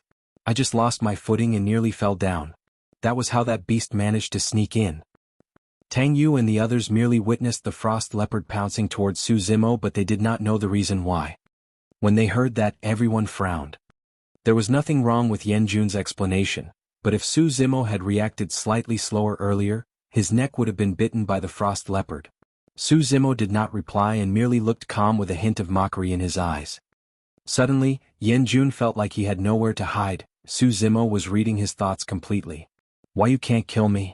I'm the only 7 Meridian Foundation establishment cultivator in the battle hall. Su Zimo, don't be impulsive. Yan Jun's eyes darted around and he panted slightly, getting more nervous by the moment. 2 ancient remnant beasts crept over stealthily. As if he had eyes behind his back, Su Zimo slashed with Blood Quencher in reverse, shooting forth a blood beam that slayed the 2 ancient remnant beasts on the spot. Glaring at Yan Jun, Su Zimo suddenly remarked, Do you remember what I told you before? I warned you not to harbor any designs on me or the next time, your head will explode. Right after saying that, Su Zimo's eyes lit up and his figure flashed, creating a series of surreal afterimages in his wake. Yan Jun felt his eyes blur and by the time he wanted to retreat, Su Zimo had already arrived before him with a razor-sharp gaze that was filled with endless killing intent. After meeting Su Zimo's gaze, Yanjun felt his eyes sting and tears flowed out, causing him to close his eyes instinctively. From there on he never opened his eyes again. In front of everyone, Su Zimo slapped his backhand tightly against Yanjun's cheek. Snap. Yanjun's cheek sank in deeply and his skull shattered, distorting his facial features completely as everything else turned into meat sludge. His corpse was sent flying and a group of ancient remnant beasts fought to devour it before it even reached the ground. Even though Yanjun was an Elixir Yang sect cultivator, even though he was a 7 Meridian Foundation establishment cultivator of the Battle Hall, even though Su Zimo was only an outsider, no one from Elixir Yang sect objected to Su Zimo's actions. That was because all of them knew that they would have long been swallowed up by the ancient remnant beast stampede if not for Su Zimo. Let's carry on. Everyone don't stop. After killing Yanjun, Su Zimo turned around and led the cone-shaped formation forward once more. Although his green robes were stained with the fresh blood of countless ancient remnant beasts, Su Zimo seemed as if he had infinite stamina. At that moment he resembled a god of war soaked in blood. His eyes shone brighter by the moment as he pushed forward, slashing Blood Quencher widely with valiance and ferociousness. Even so, there were Elixir Yang sect disciples that died continuously along the way, dragged into the beast stampede without a chance to escape. The cone-shaped formation shrank endlessly. Almost all the Battle Hall cultivators at the outer rim were injured and the formation might have long broken apart if not for the endless elixirs of Elixir Yang sect. The path ahead was pitch black and nobody knew when the beast stampede was going to end nor where the Elixir Pool sect ruins were at. All they could do was follow Su Zimo instinctively and venture deeper into the valley. Everyone was trying their best to hold out. It was as Su Zimo had said, with no way out, their only option left was to continue forward. Su Xiaoning followed the crowd forward endlessly. She would attack as well. However, given her cultivation realm, she might not be able to break through the defenses of the ancient remnant beasts even though she was using a supreme-grade flying sword. Night Spirit was silent and followed beside Xiaoning the entire time, looking nonchalant and lazy towards the beast stampede around it. Massive in size and pitch black all over, Night Spirit seemed to have melded into the night, leaving nothing but a pair of black eyes that shone with a disturbing glint from time to time. All of a sudden, in a mountain range far ahead, a series of rainbow lights shot out in succession, illuminating the skies and conjuring the scenery of a beautiful palace that was majestic and stunning. Instinctively, everyone paused in their tracks and looked over with agape mouths. Although nobody had seen what the Elixir Pool sect ruins looked like, everyone realized the instant they saw that fairy tale-like palace that it was the place they were painstakingly searching for. Initially, nobody had any direction nor did they know where the Elixir Pool sect ruin was located. But at that moment, the lights in the distance became a beacon for all the cultivators in the valley. Rush. Kill with your might. The Elixir Pool sect ruin is right ahead. Although there was the guise of the night fog and nobody from Elixir Yang sect could see what was going on far away, they could hear faint shouts coming from their sides. They were not the only ones. Glass Palace, Malevolent Earth sect and the cultivators of all the other sects that entered the valley were being attacked by the beast stampede. Tang Yu declared with a joyful expression, "Everyone hang on tight. The Elixir Pool sect ruins are right ahead. As long as we can reach it, we'll be safe." All the ancient sect ruins possessed immense defensive power and remnant beasts did not dare to enter at all. Right now there were only 500-odd people left in Elixir Yang sect and they were all exhausted. However, they were invigorated upon hearing Tang Yu's words and their stamina seemed to have recovered. Su Zimo's expression was calm and did not feel much joy. Something was amiss. The beast stampede before them was formed with ancient remnant beasts. There must be traces of pure-blooded ferocious beasts behind them. How else would such an orderly ancient remnant beast stampede be formed without the intimidation of pure-blooded ferocious beasts at the back? Roar. Suddenly, at the base of the Elixir Pool sect ruins mountain range, a shuddering roar sounded, causing the entire beast stampede to pause for a moment. A gigantic demon beast appeared at the back of the beast stampede. Filled with pitch-black fur, it resembled a demon hound as it opened its mouth and spat out flames for hundreds of kilometers, incinerating everything in its path and burning countless cultivators into ashes. Everyone was shocked. "It's a Huodou." Su Zimo narrowed his gaze and remarked slowly. Uncle Liang nodded as well with a grim expression. "That's right, it's a Huodou. The Huado was a pure-blooded ferocious beast that was extremely violent and could spit flames. With luscious fur, it resembled a lion with an ugly face. A pure-blooded ferocious beast had appeared. So what if it's a pure-blooded ferocious beast? It's just one. If we join forces, we'll definitely be able to kill it. Far away in the fog, the voice of Shuiyang from Malevolent Earth Sect sounded, filled with killing intent. Hoo hoo hoo. Suddenly, the voice of a boy crying sounded from the foot of the mountain. Su Zimo's expression changed as he frowned. Could it be? Woo woo woo. The next moment, the childlike voice turned shrill and piercing. Many cultivators could not handle it and groaned as they clutched their ears, bending over. The figure of a demon beast appeared under the illumination near the Elixir Pool sect ruins. With 9 heads, it resembled a hydra as it opened its mouths and cried like infants. Pure-blooded ferocious beast, 9 neonate. Uncle Liang exclaimed.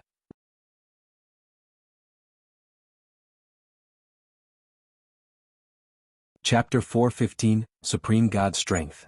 Chapter 4:15, Supreme God Strength. Pust. Pust. Before the cries of the infant could subside, a series of strange sounds came from the other side, resembling the hiss of a snake. However, the sound was really loud.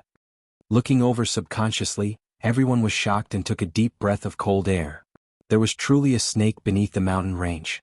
The gigantic snake coiled up from the ground and stretched its upper body, revealing a height over 1,000 feet tall and scales the size of a basin. The snake's head could almost reach the top of the sky as it looked down at everyone with cold and vicious eyes, twisting the clouds with every breath. Swoosh! An evil gust of wind blew by and the gigantic snake swayed its forked tail that looked like a pair of hooks. They glistened coldly and emitted a foul smell. It was obvious that they were poisonous. The long tail swept across the ground and the hooks at its tip pierced the bodies of nearly 100 cultivators, causing blood to flood. Many of those cultivators reacted quickly and managed to crush protection talismans first. However, their protection talismans were like paper against the hooks of the gigantic snake and could not even withstand a single blow. Many of the cultivators hung on the hooks with blood dripping down in a ghastly sight. They struggled and yelled as they were slowly sent into the mouth of the gigantic snake. With a squirm of its throat, the gigantic snake swallowed almost 100 cultivators in one gulp. Pure-blooded ferocious beast, hook snake. Even Su Zimo's expression was turning slightly grim. The current situation was obvious. If they wanted to get to the Elixir Pool sect ruins, they would not only have to fight a way out from the beast stampede, but get through the defenses of the 3 pure-blooded ferocious beasts as well. Furthermore, all 3 pure-blooded ferocious beasts were clearly at peak Foundation establishment and had terrifying strength. This was far beyond what Su Zimo had expected. It would be difficult if he wanted to kill 3 pure-blooded ferocious beasts given his current strength. Unless, he chose to take on his demon form. After assuming demon form, Su Zimo would become an extremely powerful existence that was even more terrifying than the pure-blooded ferocious beasts. Screech. All of a sudden, a high-pitched roar pierced through the clouds at the horizon. A massive bird soared through the skies with its golden body that was extremely piercing in the night. It had 2 horns on its head and spread its 100-feet-wide wings, looking down with a sharp gaze. With a swoop, the bird opened its sharp claws and tore 2 cultivators apart, splattering their meat and blood everywhere. All the cultivators who entered the ancient battlefield were completely defenseless against the pure-blooded ferocious beasts. After killing dozens of cultivators, the bird screeched again, looking excited with its cruel gaze. See, could that be another pure-blooded ferocious beast? An Elixir Yang sect cultivator asked with a trembling voice. Uncle Liang nodded and gulped. That should be a gu bird, one of the ancient pure-blooded ferocious beasts. It said that the bloodline of an immortal bird, the Golden Rock, flows within it. Tang Yu took a deep breath to compose herself and said slowly, "That's the 4th pure-blooded ferocious beast." Uncle Liang whispered, "Young master, retreat. Even if I have to give up my life, I'll make sure you get to escape." Previously, Uncle Liang did not waver even against the beast stampede formed by the ancient remnant beasts. However, upon seeing the 4 pure-blooded ferocious beasts, he finally had the intention to retreat. Nobody in their group was a match for the pure-blooded ferocious beasts. Even if they could break free from the obstructions of the pure-blooded ferocious beasts, it would be a miracle if even a tenth of their current 500 cultivators could survive. Tang Yu looked hesitant and turned towards Su Zimo instinctively. Sighing, Uncle Yang lamented internally, although that lad's methods are sharp and powerful, he isn't a match for the pure-blooded ferocious beast still. At that thought, Uncle Yang urged again, "Young master, we have a chance to escape now that the pure-blooded ferocious beasts haven't turned their attention towards us yet." If. Dong. Dong. Dong. Before he could finish, Uncle Yang was interrupted by a series of dull sounds. It was mighty and strong as if someone was beating the heavenly drums. The next moment, a gigantic white ape leaped out from behind the mountain range. Over 100 feet tall, its massive red feet stomped heavily on the ground, giving off deafening bangs. The ground was torn asunder and revealed a series of dark ravines. Rearing its head and roaring, the gigantic ape drummed against its chest with its fists, giving off the dull sounds. Right after, its gaze turned towards the group from Elixir Yang's sect, baring its fangs in a bloodthirsty manner. Not good. Uncle Yang was alarmed. It was probably too late even if they wanted to retreat now. They had already been targeted by a pure-blooded ferocious beast. The fifth pure-blooded ferocious beast had appeared. A white head with red feet and the appearance of an ape. The only pure-blooded ferocious beast that fit this description was a Zhu Yan. Roar. The Zhu Yan roared in the direction of Elixir Yang's sect and suddenly extended a massive palm, smashing the mountain range near it. Instantly the mountains collapsed and the earth cracked. Everyone was dumbstruck. That was the power of a pure-blooded ferocious beast. It could crush mountains and split the earth, swallowing rivers with its mighty energy. Hugging a gigantic mountain top with both arms, the Zhu Yan flung it towards the area where Elixir Yang's sect was. Although the mountain top did not seem huge against the massive figure of the Zhu Yan, it seemed to cover the skies as it was thrown over. That was no mountain top, it was an entire mountain. Everyone merely felt their vision turn dark as the gigantic mountain crashed down towards them with a mighty aura, filling the skies with debris. Even ancient remnant beasts would turn into sludge if they were crushed by that mountain. Hurry, run. Unable to withstand the pressure, someone shrieked and turned to run, wanting to get out of the radius of the mountain before it landed. Tang Yu wanted to retreat, but she realized that Su Zimo was rooted on the spot, looking at the descending mountain with a raised head as though he was scared stiff. Hurry, let's go. Feeling her heart clench, Tang Yu hurriedly advanced and grabbed Su Zimo by the arm, wanting to drag the latter away. Suddenly, Su Zimo let out a long howl and the sound of a tsunami roared from within his body. Tang Yu froze in her tracks and her expression changed slightly. Channeling his bloodline, Su Zimo stomped on the ground heavily before leaping up, welcoming the descending mountain with both arms. Boom. When Su Zimo's hands met the bottom of the mountain, gravel flew everywhere with a deafening sound. His clothes were completely torn, revealing a pair of muscular arms with swelling muscles that intertwined like liquid steel. Splash. Bang. Bang. Bang. Tsunami blood and tendons like a bowstring. This was the limit of Su Zimo's strength without assuming demon form. The mountain was still descending. Against the descending mountain, Su Zimo seemed incomparably small. In fact, he wasn't even as large as the spilling gravel and looked laughable, like an ant trying to shake an ancient tree. However, the mountain was stopped just as it was about to land on the ground. An upright figure stood between the mountain and the ground, straight as a pencil with unbuckling knees and a fervent gaze, holding up an entire mountain with his supreme god's strength. Notwithstanding the many Elixir Yang sect disciples, even the Zhu Yan who was watching from afar was dumbfounded, as if it could not understand what was happening. Ha! Taking a deep breath of air, Su Zimo channeled strength into his arms and lifted the mountain above his head, flinging it back in the opposite direction.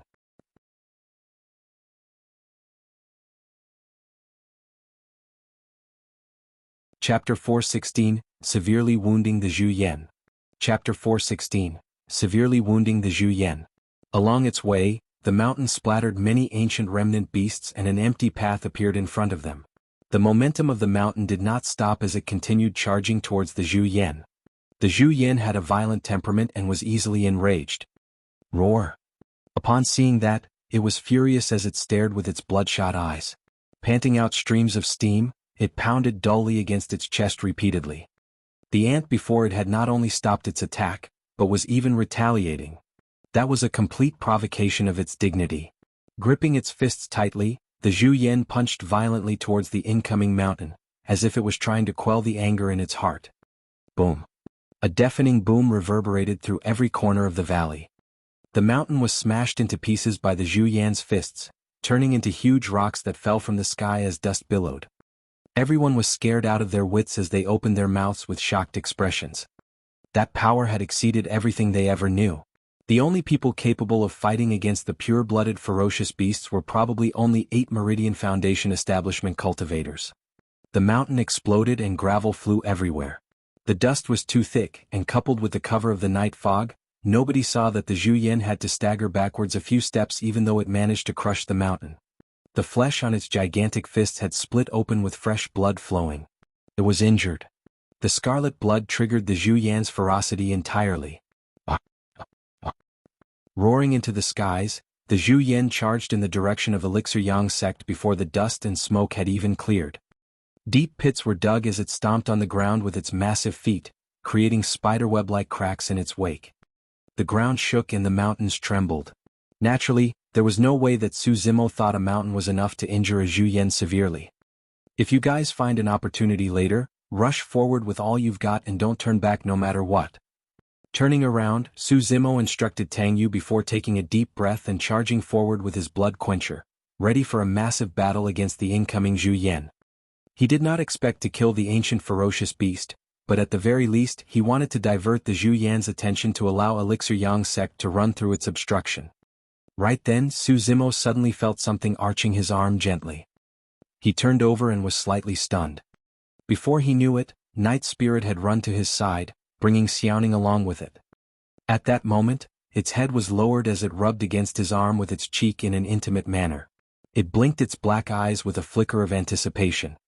As Night Spirit grew older, it also turned mature and colder. Such emotions were rare to see by now. In the past, Night Spirit was like a small black dog that curled in Su Zimo's embrace daily. As such, it would behave coquettishly as such from time to time.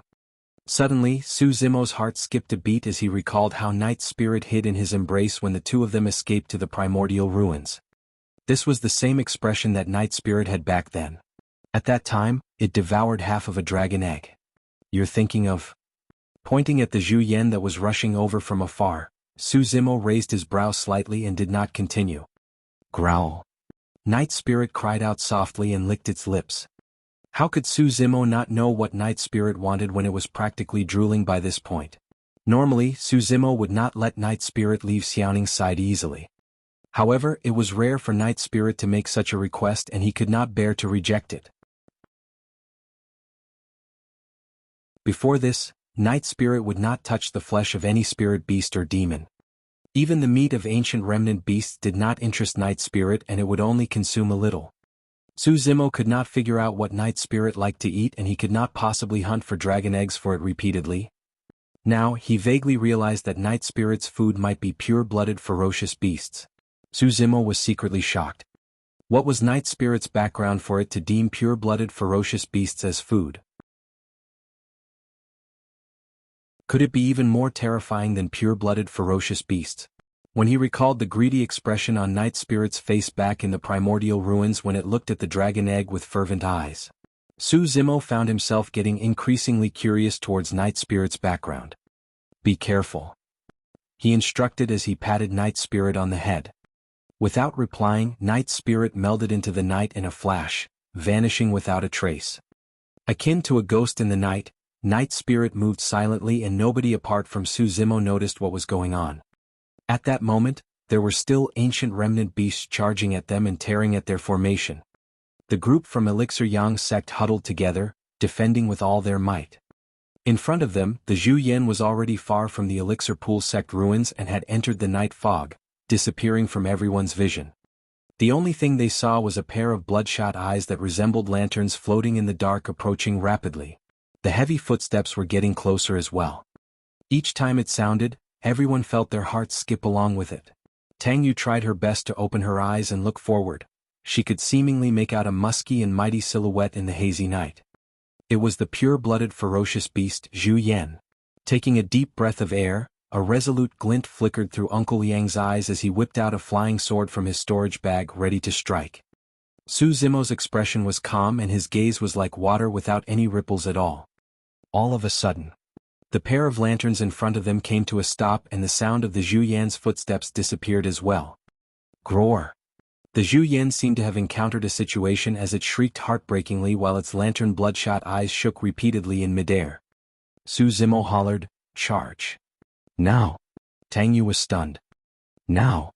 Wielding Blood Quencher, Su Zimo sliced up two ancient remnant beasts that pounced at them and led the charge, pulling Xiaoning with his left hand. Su Zimo did not know what Night Spirit's true strength was at this point and whether it could kill the Zhu Yan. However, he knew that it was the best opportunity for them now that the Zhu Yan had no time to spare. Oh! As if it had gone mad, the Zhu Yan howled insanely and had clearly descended into a frenzied state. In the night fog, nobody from Elixir Yang sect could see what was happening to the Zhu Yan. They could only make out a vague black shadow on the pure-blooded ferocious beast's back with the faint light that was shining from its scarlet eyes. Those sharp claws extended stealthily with a cold shimmer in the night. Poof! There was a crisp sound. After emitting a stream of blood, one of the bloodshot eyes turned dark. Pust! The cultivators gasped in shock. One of the Zhu Yan's eyes had been blinded by that mysterious black shadow. Ah! Yelping in immense pain, the Zhu Yan screamed as it barged forward crazily. Some ancient remnant beasts that could not dodge in time were rammed to death on the spot while some others were trampled into meat sludge tragically without any corpse left behind. With the Zhu Yan severely wounded, the beast stampede was dispersing.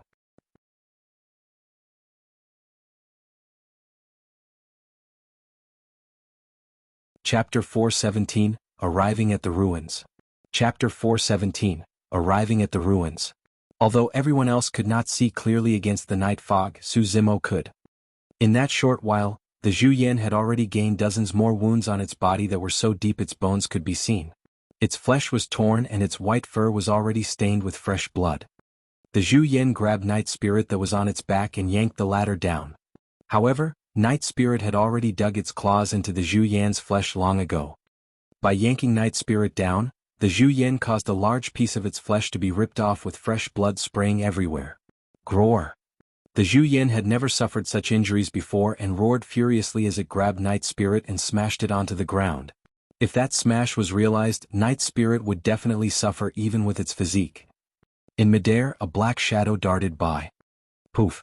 It was Night Spirit's tail, piercing through the Zhu Yan's arm. In that instant, blood gushed out in a stream and one of the Zhu Yan's arm was crippled on the spot.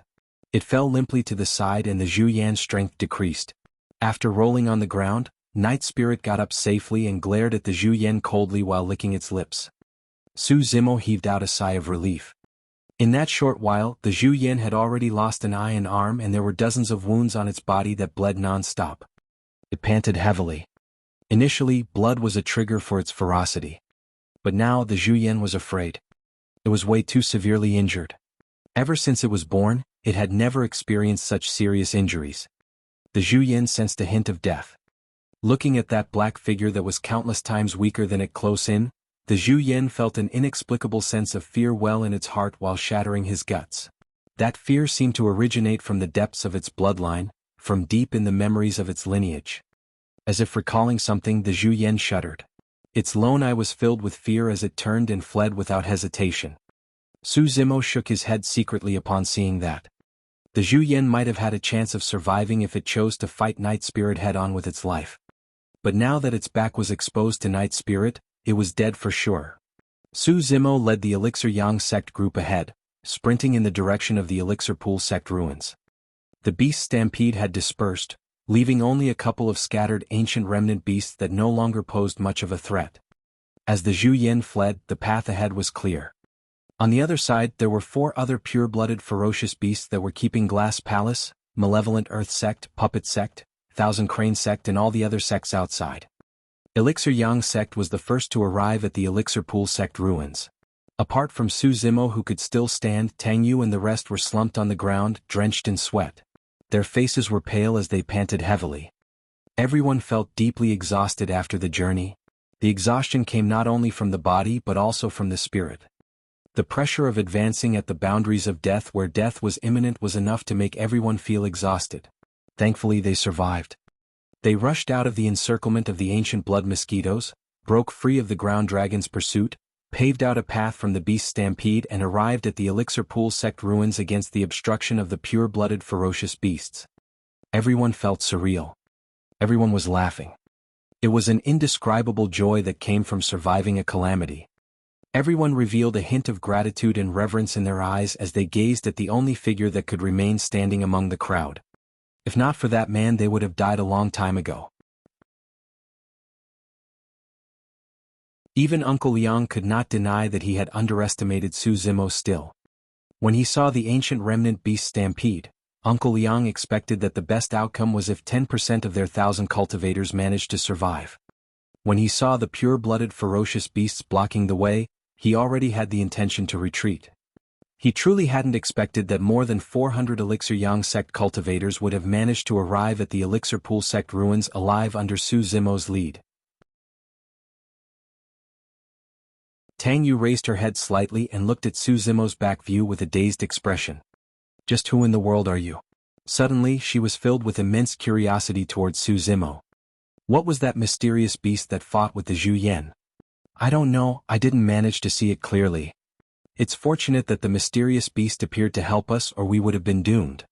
Some of the Elixir Yang sect disciples discussed softly as they consumed elixirs to recover their strength. After resting for a short while, Tang Yu stood up and clapped, declaring, "Everyone, now is not the time to rest. Let's check out what treasures Elixir Pool sect has." "All right," everyone replied. The cultivators supported one another and stood up, entering Elixir Pool sect under Tang Yu's lead. Despite the passage of time, many of Elixir Pool sect's palaces and buildings remained intact. Before long, Xiaoning suddenly tugged Su Zimo's sleeve. He turned around and saw her pointing to her chest where a mysterious elixir furnace was placed. "There's a reaction?" Su Zimo asked. "Yes, it's getting hotter," Xiaoning replied. Su Zimo nodded. The mysterious elixir furnace was most likely related to Elixir Pool sect of the ancient era. Everyone continued advancing while Su Zimo turned around and frowned slightly. Night Spirit had not returned yet. Logically speaking, this period of time should be enough for Night Spirit to kill the Zhu Yan. However, Su Zimo could not find any trace of Night Spirit at all. He did not think too much about it. In such an environment, even if Night Spirit met with danger, it would be able to escape unscathed given its alertness and methods. The largest palace in Elixir Pool sect was its Elixir Refinement Hall. The Elixir Refinement Hall was right in front of them, especially striking in the ruins with its majesty and height of over 100 feet. Even from afar, everyone could still smell a faint medicinal fragrance. Every single treasure in the Elixir Refinement Hall was something that Elixir Yang sect wanted. If the recipe for the Meridian Unlocking Elixir was preserved, it could only be in a single place, the Elixir Refinement Hall right before them. Speeding towards the Elixir Refinement Hall, everyone arrived at its entrance before long. Tang Yu raised her brow slightly as she gazed at the palace before her. It was shrouded with a mysterious light that contained faint blurry words. A seal was still existent. Reaching out, Tang Yu touched the door of the hall gently. The moment her palm reached the surface, it was repelled by the power of the seal. She was not allowed to enter. This was a little tricky. Frowning, she started thinking of a strategy. A cultivator came forth and said, "Can't we join forces to dispel the seal on the surface of this hall? This seal has existed for countless years without being destroyed. How could it be dispelled so easily?" Pondering for a moment, Uncle Yang said slowly, "Legend has it that the Elixir Refinement Hall is Elixir Pool sect's most important inheritance ground. Other than legacy disciples, nobody can enter easily. By the looks of it, that legend should be true. Elixir Pool sect has disappeared since the ancient era. How could there be any legacy disciples left?" A cultivator shook his head.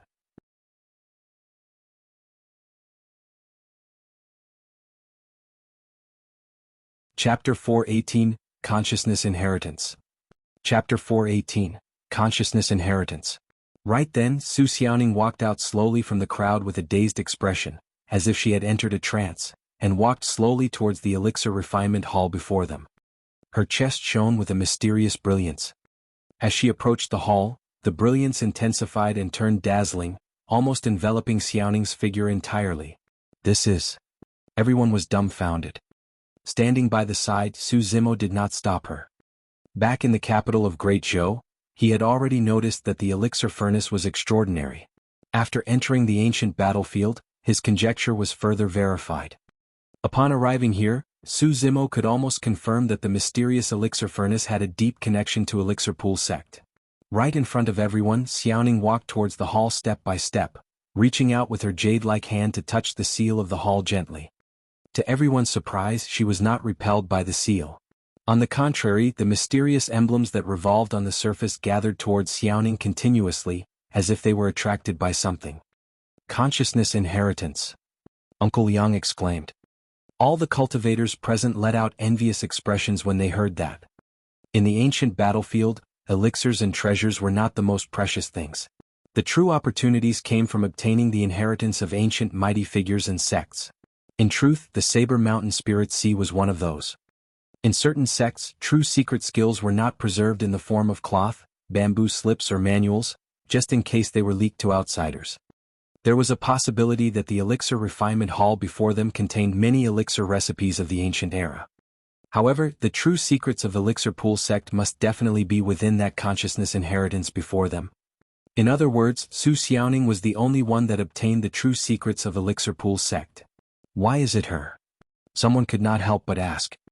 Tang Yu replied, Xiaoning must be in possession of an extremely important token of the Elixir Pool sect. The elixir refinement master that this token belonged to must have been a legacy disciple of Elixir Pool sect. Stroking his long beard, Uncle Yang said with great gratification, there's a chance for our sect to restore the former glory of the Elixir Pool sect after this girl obtains its inheritance and joins our sect. Su Zimo was truly relieved as well. Initially, the reason why Elixir Yang sect took Xiaoning in was because they wanted to rope him in for his strength. He was worried that she would suffer after joining Elixir Yang sect. But now that worry was completely unfounded. After obtaining Elixir Pool sect's inheritance, if Xiaoning were to cultivate diligently after joining Elixir Pool sect coupled with the help of the mysterious elixir furnace, she would definitely turn out to be a top-tier elixir refinement master with unlimited potential in the future. Tang Yu came to Su Zimo's side and whispered, Don't worry, fellow Taoist Su, after returning to the sect, I'll definitely take Xiaoning to the sect master along with Uncle Yang to report about this matter. Our sect master is an elixir refinement grandmaster with high standards. Even until now, she has only accepted one personal disciple. I'm sure she'll definitely take a liking to Xiaoning and take her under her wing. Su Zimo nodded. An elixir refinement grandmaster. Although elixir refinement masters and elixir refinement grandmasters sounded similar, their statuses were starkly different. There wasn't a single elixir refinement grandmaster in the entire Great Zhou dynasty. Above elixir refinement masters were great elixir refinement masters and elixir refinement grandmasters were after that. Many elixir refinement masters have never been on the verge of reaching the level of a great master in their entire lives, let alone be a grandmaster. In the field of weapon refinement, there were also the titles of Great Master and Grandmaster. Although Su Zimo had the help of his spirit perception and had even managed to refine a perfect spirit weapon, he was still only a weapon refinement master. He could only turn into a great weapon refinement master after becoming a nascent soul and gaining the capabilities to refine dermic weapons. In other words, in order for one to become a great master, they had to be accomplished both in their craft and their cultivation realm. The sound of clothes tearing through the air sounded behind them. More cultivators had broken through the blockade of the pure-blooded ferocious beasts and were speeding towards the Elixir Pool sect ruins. Everyone stand in formation and protect Xiaoning. Tang Yu ordered decisively. The most important thing for them right now was to ensure Xiaoning obtained Elixir Pool sect's inheritance without being interrupted. Regardless of whether those arriving were friends or foe, Elixir Yang sect would not allow a single mistake to happen in the inheritance process. Before long, around 20 cultivators rushed over, looking wretched and filled with wounds. They were all cultivators of Thousand Crane sect. Shocked, Su Zimo hurriedly patrolled the crowd. He only let out a sigh of relief after seeing that Lung Ro was fine as he walked over with Tang Yu. Sister Man, are you all right? Tang Yu withdrew a few bottles of elixirs and handed them over. Feng Man looked listless and was covered with wounds. She thanked Tang Yu for the elixirs and hurriedly consumed them. Although she had elixirs as well, the effects of hers could not compare to those of Elixir Yang sects. On the other side, Lung Ro was also badly injured and looked even more pale. However, her expression was cold as ever and a slight warmth only flickered through her eyes upon seeing Su Zimo. Su Zimo also had some elixirs given to him by Tang Yu in his storage bag. Because they were not perfect grade, he wouldn't consume them. As such, he took them all out and handed everything to Lung Ro. She did not decline or stand on ceremony with Su Zimo. After the bloody battle on the long street, the friendship between them had far surpassed that of ordinary fellow disciples. Feng Man consumed the elixirs and rested for a moment before she noticed the group from Elixir Yang sect standing in front of the elixir refinement hall. Shocked, she exclaimed, "There's so many of you?" "What?" Tang Yu froze. Sighing, Feng Man chuckled bitterly. "It's already a blessing that we're able to survive against the pure-blooded ferocious beasts. There's only 20-odd of our 1,000 cultivators that are left. To think that you guys have more than 400 cultivators remaining. That's incredible." Tang Yu looked at Su Zimo without saying anything. If he hadn't fought at the front for the entire journey, Elixir Yang sect would have been annihilated long ago. "Also, we got lucky." Feng Man sighed and said, "Initially the pure-blooded ferocious beast, the Gu bird, blocked us and we couldn't get away. Later on it seemed like it was attacked and couldn't handle it. We only managed to get here by seizing that opportunity. Even then there's only these few of us left." "We saw the same thing." Tang Yu replied hurriedly, "The Zhu Yan was blocking our path, but out of nowhere, a mysterious beast appeared and injured the Zhu Yan severely. That was how we managed to get over here successfully." Su Zimo's heart skipped a beat. Initially he was confused over why Night Spirit hadn't returned after so long. After hearing Feng Man's words, he gradually understood. After killing the Zhu Yan, Night Spirit went to kill the Gu bird as well. Before he could finish his thoughts, Su Zimo heard little Fatty's voice from not far away. "That's bloody lucky. That 9 neonate was way too scary. It spits fire and water that severely injures or kills upon contact. We can't even get close to it. Luckily some black thing appeared out of nowhere and killed it, or we would have all died there." Shi Jian remarked as well, "Yes, we saw that too.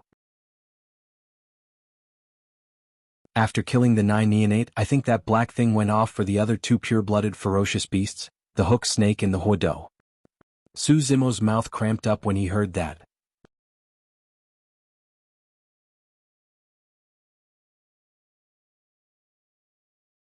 Chapter 419, Thank You, Night Spirit. Chapter 419, Thank You, Night Spirit. "Bro, you guys are here too. That's good, that's good." Little Fatty's eyes lit up when he caught sight of Su Zimo and the others. He ran over immediately and his loose robes couldn't cover all his trembling fats. All 6 of them managed to arrive here despite their close encounters. Naturally that was a cause for joy. Feng Man cupped her fists. 1,000 Crane sect will not be laying a hand on anything in this elixir refinement hall.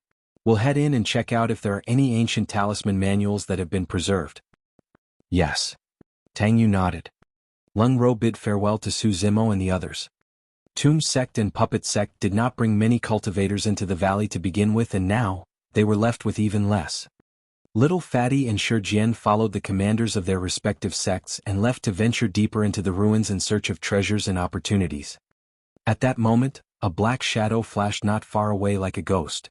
It crept stealthily to Su Zimo's side without anyone noticing it at all. Night Spirit had returned. There was a bloody thing in its mouth, resembling a ball of meat as the stench of blood filled the air. Su Zimo took a casual glance and paid no attention initially. But right after, as if he thought of something, Su Zimo turned back and looked carefully, causing his eyes to twitch uncontrollably. It was the Zhu Yan's head. Its neck area was clearly torn off by sharp claws and it was missing an eye. Biting on its snapped head, Night Spirit had returned just like that. Isn't that Night Spirit? Tang Yu smelled the stench of blood and turned to see Night Spirit with a bloody thing in its mouth, standing beside Su Zimo. "Yes." Su Zimo replied without saying anything more. Tang Yu frowned slightly. Suddenly she realized that something was amiss. Night Spirit seemed to have disappeared for a period of time right after the Zhu Yan appeared. However, everyone's attention was drawn to the Zhu Yan and they were all trying their best to escape. No one paid any attention to whether Night Spirit was among them. Tang Yu could not remember clearly as well. No matter how she tried, she could not recall Night Spirit with them during that period of time, as if it had vanished into thin air. Hesitantly she asked, "Fellow Taoist Su, was Night Spirit with us the entire time?" Yes, it was. Su Zimo nodded with a calm expression. Then what's that? Pointing to the blood lump in Night Spirit's mouth, Tang Yu asked in confusion. Su Zimo replied ambiguously, I don't know either. It must have bitten that off the corpse of a random ancient remnant beast on the way here. By now the Zhu Yan was completely disfigured. Its flesh was torn in a mess and its head was dyed red with blood. There was no way Tang Yu could recognize it. Tang Yu was even more confused after asking. Pondering for a moment, she could not come up with a conclusion and let the matter go for the time being. After Tang Yu left, Su Zimo turned to Night Spirit and whispered, Why did you lug that head back? Why didn't you eat it outside? Growl? Putting the Zhu Yan's head on the ground, Night Spirit extended its paw and pointed to it before pointing to Su Zimo. If anyone else saw it, they wouldn't have understood what Night Spirit meant. However, Su Zimo knew and he asked with a frown, You mean to say that's for me to eat? Night Spirit nodded and licked its lips with a trace of reluctance on its face. Su Zimo smiled and shook his head. You can have it. You haven't eaten much good food all these years. Although Su Zimo devoured meat and drank blood back in Songlang Mountain Range for his demonic cultivation, it was for the sake of survival. He was a human after all. Su Zimo truly did not have much appetite when he looked at that bloodied head. When Night Spirit saw that Su Zimo had no intention of eating, it rubbed its head against him before stretching out its paw and piercing a hole on top of the Zhu Yan's head. A moment later, a milky white gooey liquid flowed out from the hole, giving off a fragrance that made one's appetite whetted. This is... Blinking, Su Zimo seemed to have thought of something. It was the Zhu Yan's brain. Back in the ancient manuals of Ethereal Peak, there was a remark at the end of the section about the Zhu Yan. An ancient mighty figure ate its brain for food and praised, The fragrance in your mouth is endless. It was clear how delicious the Zhu Yan's brain was for an ancient mighty figure to give such an evaluation. Night Spirit used its tongue to lick the brain that seeped out and revealed an intoxicated expression. After a while, it lifted the Zhu Yan's head again and handed it over to Su Zimo, indicating to him that he could just suck from the hole. Night Spirit was becoming more and more humane and was clearly at the peak of Foundation establishment. It could condense an inner core at any time and transform itself, taking on human form. Su Zimo felt a sense of warmth in his heart but still shook his head nevertheless, saying with a smile, Eat it. I'm still not used to eating something like this. Night Spirit turned to look at Su Zimo with slight disbelief. It could not understand how someone would not like a delicacy as such. Night Spirit only picked up the Zhu Yan's head after ensuring that Su Zimo was truly unmoved. Sucking strongly from the hole in the head, Night Spirit drank the Zhu Yan's brains cleanly with a couple of gulps. It even licked its lips wistfully, yearning for more. Growl? Crying once more, Night Spirit swayed its tail and nimbly circled it in front of Su Zimo. Su Zimo focused his gaze and saw an egg-shaped object pierced on the tip of the tail. It was around the size of a fist and contained an emerald green liquid beneath its skin. This is the hook snake's gallbladder. Su Zimo pondered for a moment before probing. Nodding, Night Spirit handed the gallbladder in front of Su Zimo, indicating for him to eat it. If the Zhu Yan's brain was considered as a rare delicacy, the hook snake's gallbladder was considered as one of the rarest herbs in the world. A single drop of the hook snake's gallbladder juice would ensure that an ordinary mortal could live a long life healthily without any ailments. For cultivators, their immunity systems would improve significantly after consuming it, allowing them to be resistant to most poisons. Su Zimo fondled Night Spirit's head and whispered, Night Spirit, have it yourself. I can be considered immune to all poisons now, so I don't need it. Night Spirit went silent. After a moment, its eyes lit up and it raised its head in Xiaoning's direction, crying a couple of times. Are you saying that you want to feed Xiaoning the gallbladder? Su Zimo asked. Night Spirit nodded and made a few gestures. Su Zimo understood. Night Spirit was saying that it failed to protect Xiaoning from being poisoned the previous time round and that it wanted to give this to her as an apology gift. Xiaoning would not have to worry about getting poisoned in the future after consuming the gallbladder. Su Zimo remained silent. Be it the Zhu Yan's head or the hook snake's gallbladder, both of them were the most precious parts of those two beasts respectively. After retrieving them, Night Spirit did not think of itself but him and Xiaoning. It wanted to share the delicacy with him and help Xiaoning improve her constitution. The reason why Night Spirit acted the way it did was because it treated Su Zimo and Xiaoning as its closest kin. Su Zimo went up and hugged Night Spirit around the waist, patting it on the back while saying softly, "Thank you, Night Spirit."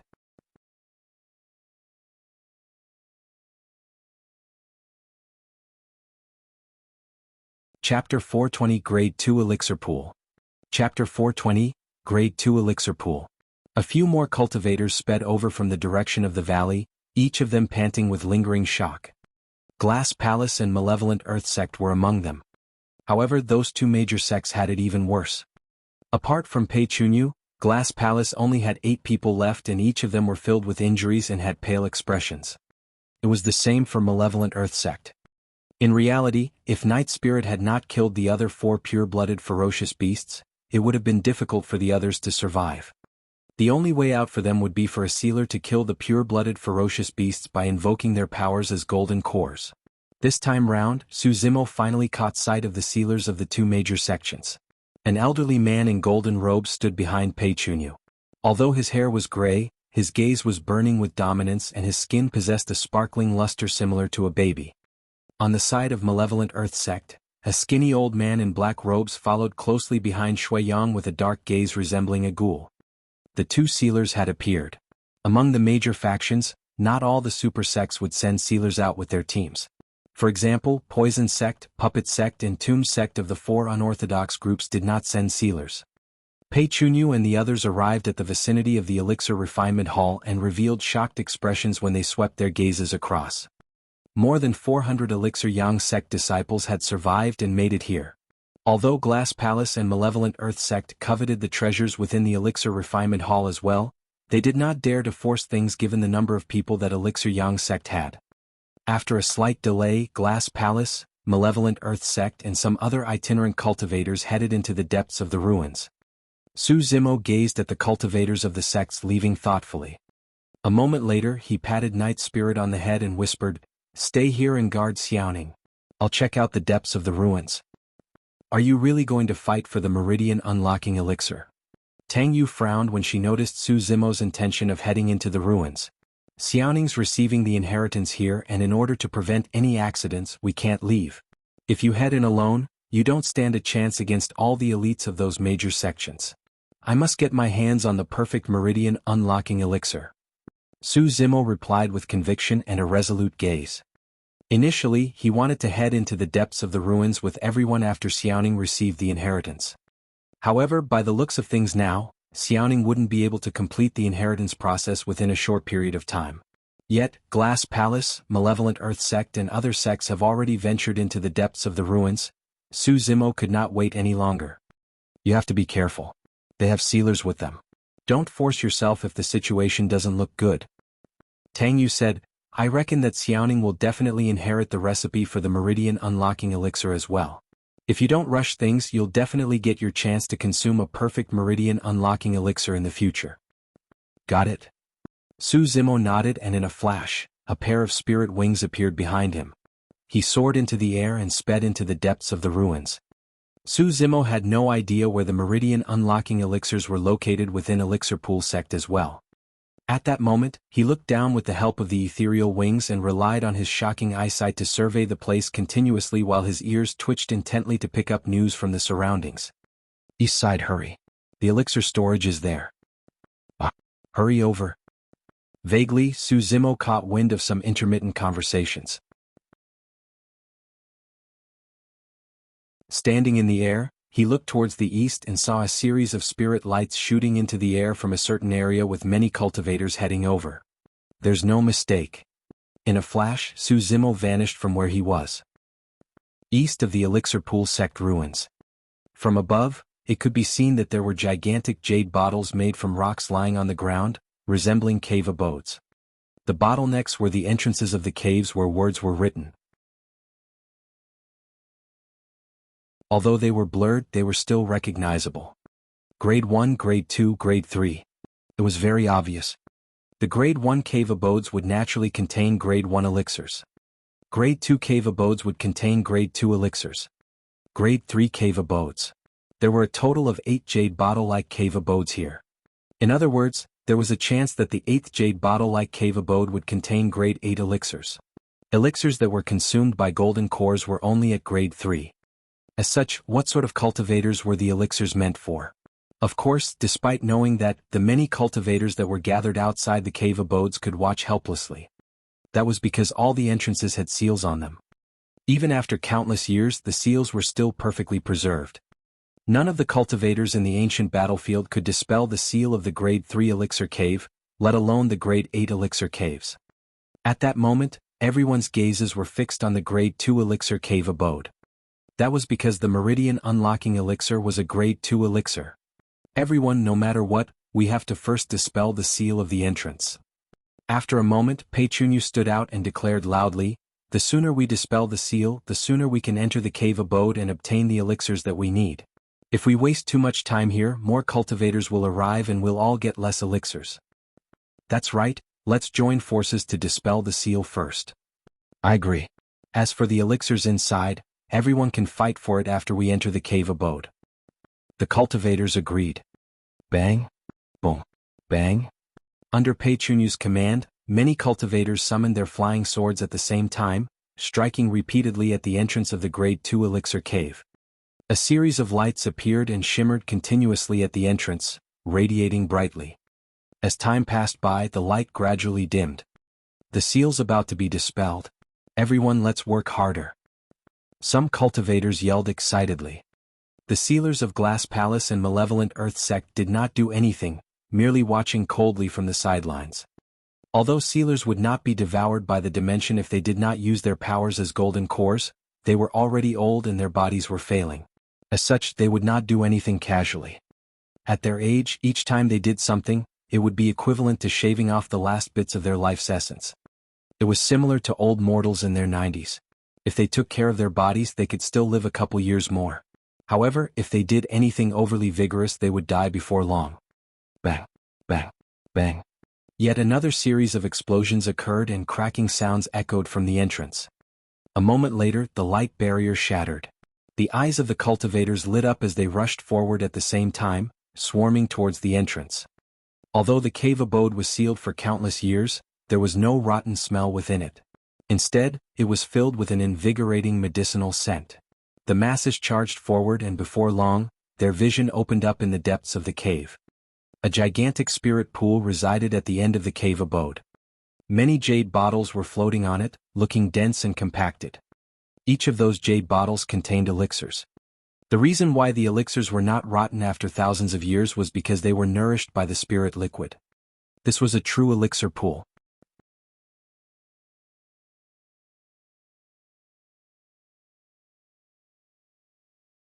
Chapter 421, Success. Chapter 421, Success. Clear words were etched on the surfaces of the jade bottles. Spirit Regeneration Elixir, Mystic Yang Elixir, Snow Lotus Elixir, Great Essence Nourishing Elixir. The elixirs that everyone were familiar with were all available. Some of the elixirs that had been lost in Tianhuang mainland were also floating in the elixir pool. In fact, there were even some elixirs that nobody heard of. However, none of this was important. Everyone's eyes were fixed on the elixir pool, searching for a particular elixir, the Meridian Unlocking Elixir. Over there. Someone with a keen eye caught sight of a Meridian Unlocking Elixir's jade bottle and exclaimed. Swash, swash, swash. A series of figures bolted over, reaching out for the Meridian Unlocking Elixir in the elixir pool. Scram. Peichunyu shouted and channeled his bloodline, and crystal-like rays of light covered his skin. Punching in reverse, he ruptured the head of a cultivator beside him.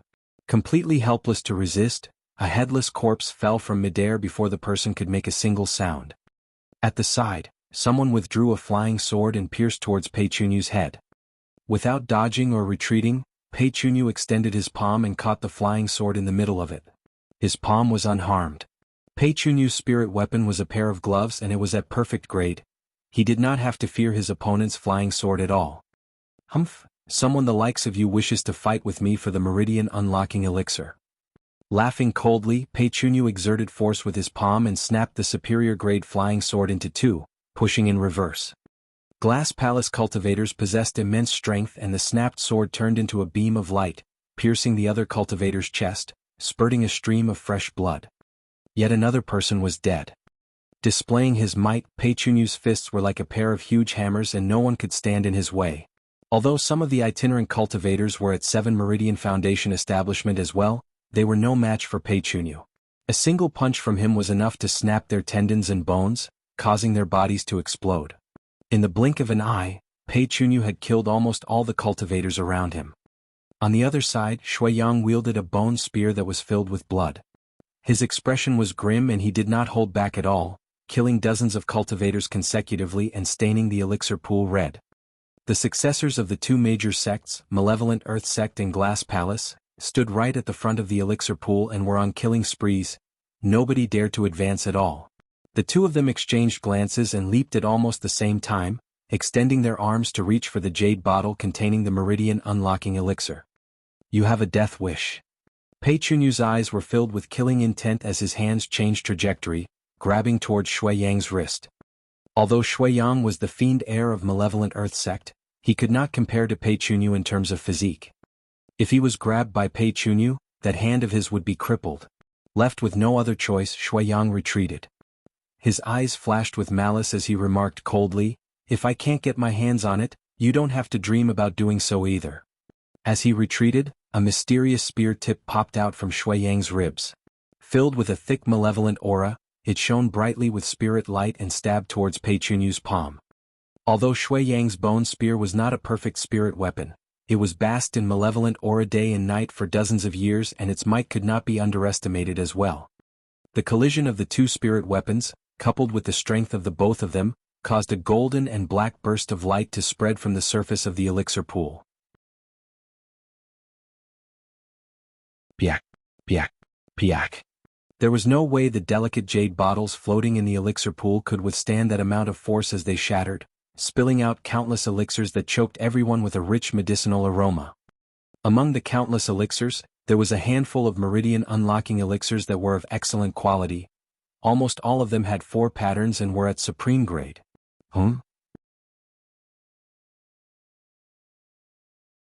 Almost at the same time, their gazes landed on one of the Meridian unlocking elixirs. Although that Meridian unlocking elixir was obviously smaller than the others, it had 5 dreamy elixir patterns on its surface. A perfect Meridian unlocking elixir.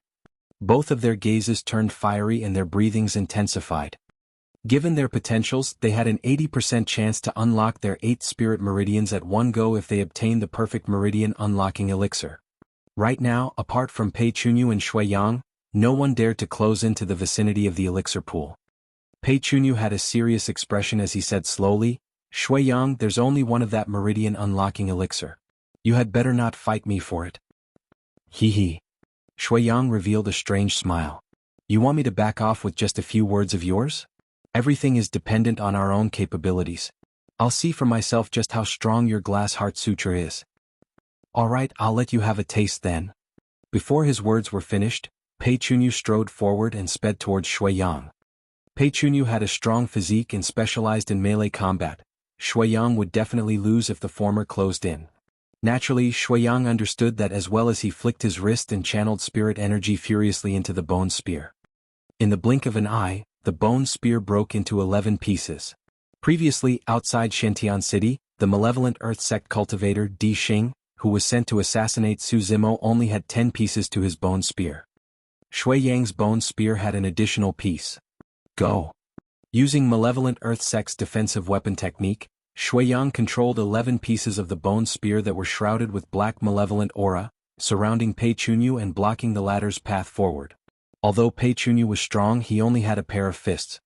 When he saw the 11 pieces piercing over, Pei Chunyu slapped his storage bag and withdrew a glass metal shield that expanded and blocked in front of him. Boom. A loud bang sounded when the 11 pieces struck his glass metal shield.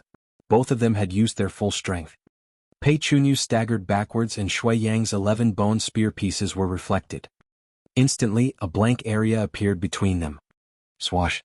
In that moment that the both of them fought head-on and retreated, a figure sped over with lightning speed, leaving a series of illusory afterimages in midair. In a flash, that figure had already arrived above the elixir pool, scooping the perfect Meridian unlocking elixir into his palms with ease. The crowd was in an uproar. It was too fast. Even the spectating cultivators could not react in time, let alone Pei Chunyu and Shuiyang. Furthermore, the timing of the person's appearance was way too precise. It was during the moment of Pei Chunyu and Shui Yang's clash where both parties were still recovering from their momentums. Just like that, the both of them watched as the perfect meridian unlocking elixir was stolen by someone else. How dare you? You must have a death wish. Enraged, Pei Chunyu and Shui Yang's eyes shone with killing intent that was about to spew out. The cultivators watching were also curious as to who it was that dared to snatch food from a tiger's mouth. That action was equivalent to offending two super sects, Glass Palace and Malevolent Earth Sect. The cultivator that arrived later to steal the perfect meridian unlocking elixir paused momentarily and stood in the air without anything beneath his feet. Wearing green robes, his expression was calm as a pair of spirit wings flapped gently behind him. It's him? Su Zimo. A wave of shock and astonishment could be heard from the crowd. Pei Chunyu's expression darkened instantly as he put away his glass metal shield. A murderous aura gathered between his brows and he said slowly, Su Zimo, I couldn't be bothered with you back in Shentian City. But since you wish to die today, you can't blame me. Tisk, tsk. Shui Yang's gaze was ice-cold as he chuckled sinisterly. Hell has no gates to begin with, but you're the one who chose to barge in. Even Elixir Yang sect won't be able to save someone that's hunted by both Glass Palace and Malevolent Earth sect.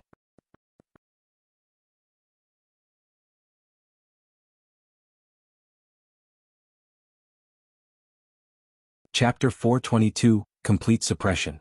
Chapter 422, Complete Suppression. Standing in the air, Su Zimo's gaze was sharp as a knife as it lingered for a moment on Pei Chunyu and Shui Yang's faces. Suddenly, he threw his head back and laughed into the skies with absolute arrogance. The two of you actually think you can kill me at your level? The cultivators in the cave abode were dumbfounded in shock. Back in Tianhuang mainland, Glass Palace and Malevolent Earth sect were recognized by the masses as super sects and were renowned for their powerful combat strengths. The 5 heretical doctrines and 4 unorthodox groups were similar to those two sects in terms of status and reputation. However, disciples of the immortal, Buddhist and fiend sects were the strongest when it came to combat strength. Su Zimo made a name for himself after the bloody battle on the Long Street. Later on, he destroyed the Poison Sect faction in the ancient battlefield single-handedly and his reputation skyrocketed further. However, everyone still felt that Su Zimo was far inferior compared to the disciples groomed by super sects with impressive foundations such as Glass Palace and Malevolent Earth sect. Right after, Su Zimo's next sentence caused an uproar. Pei Chunyu, Shui Yang, the two of you have tried to kill me countless times. Don't think of leaving today, die. Putting away the perfect meridian unlocking elixir, Su Zimo withdrew Blood Quencher from his storage bag slowly. Flicking his wrist, the saber shone brightly with spirit light and buzzed. Su Zimo really doesn't know what's good for him. That's right. One of them is the successor of Glass Palace and the other's the fiend heir of Malevolent Earth sect. What does an unknown cultivator have to challenge those two strong cultivators? He's a frog in the well at the end of the day. I doubt he even knows about sealers. Many cultivators shook their heads and looked at Su Zimo like they were looking at a fool. Normally, sealers wouldn't attack. However, they would naturally come forth if the successors of their sects were in danger. That was the reason why even Pei Chunyu and Shui Yang did not dare to claim that they could kill one another.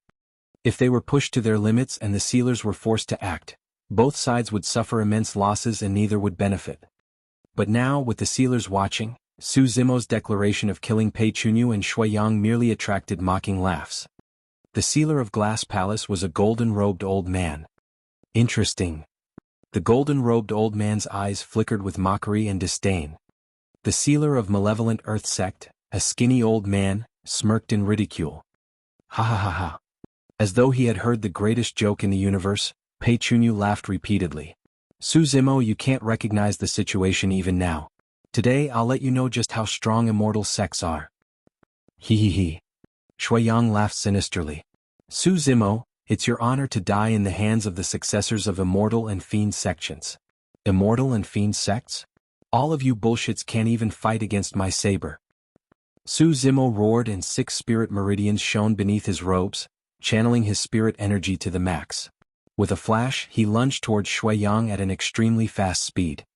Even under such circumstances, Su Zimo still dared to attack first with a torrential aura. You must have a death wish. Although Malevolent Earth Sect also had a body tempering technique, it was weaker compared to top body tempering sects such as Glass Palace and Overlord Palace.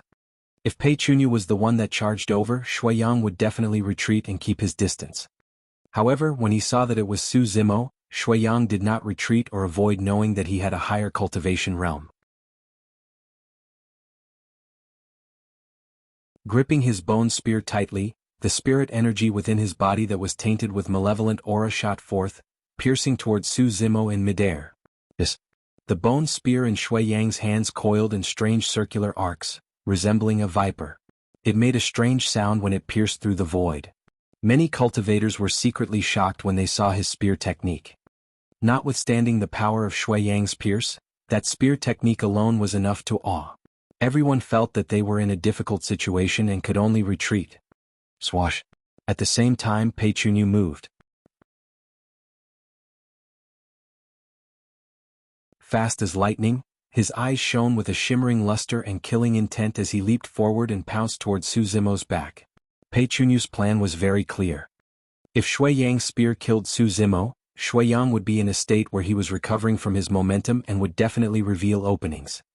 Pei Chunyu would be able to seize that moment of weakness to injure Shuiyang severely. On the other hand, even if Shuiyang did not manage to kill Su Zimo, he could make use of that opportunity to kill the latter while stealing away his storage bag. No matter the outcome, Pei Chunyu would be the biggest winner.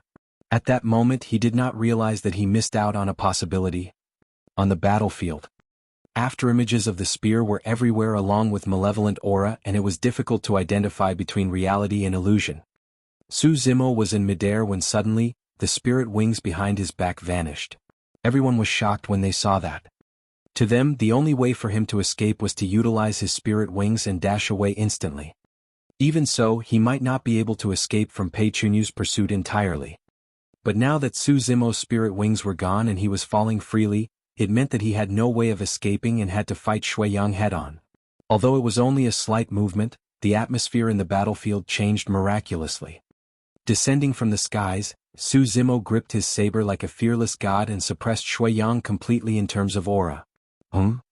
When they saw that, the expressions of the two sealers changed. Without waiting for them to think further, Su Zimo shouted, "Countercurrent!" A huge saber descended from the sky. Splash! The blood light expanded and the sound of a sea tide surged. Alarmed, the two sealers exclaimed, "Saber force!" Wrong. The golden-robed old man's expression, and he murmured, as if he had just thought of something, "That saber technique resembles." See Calming 5 stances. The skinny old man muttered. Instantly, a piece of news that they had heard more than 10 days ago flashed through the minds of all the cultivators. The disappearance of the Saber Mountain Spirit Sea. Another cultivator had obtained the Saber Emperor's inheritance after 1,000 years. So it was him. It was no wonder why Su Zimo disappeared for a period of time after the bloody battle the Long Street and was able to uproot Poison Sect with unparalleled dominance upon his return. Everything made perfect sense all of a sudden. Everyone's doubts vanished. Against Countercurrent, Shuiyang's spear technique seemed extremely crude and weak. All the spear shadows dissipated instantly, revealing the true spear. Clang. Blood Quencher collided heavily against the bone spear and billions of arcs of lightning surged within the blood beam, drowning and cleansing the malevolent aura on the bone spear. Suppression. It was a complete suppression in terms of aura, technique, bloodline and power. Shuiyang yelled in pain as his palms split open with blood flowing out. Instantly, the bone spear flew from his hands and was repelled. Turning into a cold streak of light, it pierced deeply into the wall behind him and the end of the spear trembled endlessly. Crack, crack, crack. Against the impact of that terrifying slash, Shuiyang's protection talisman was shattered instantly as he collapsed, spitting out a mouthful of blood. He was severely injured after a slash.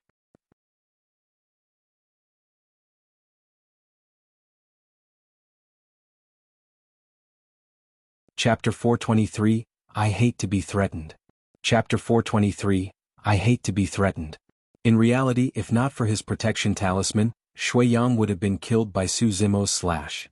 Even then, Shuiyang was injured and sent flying after his protection talisman was shattered against the slash.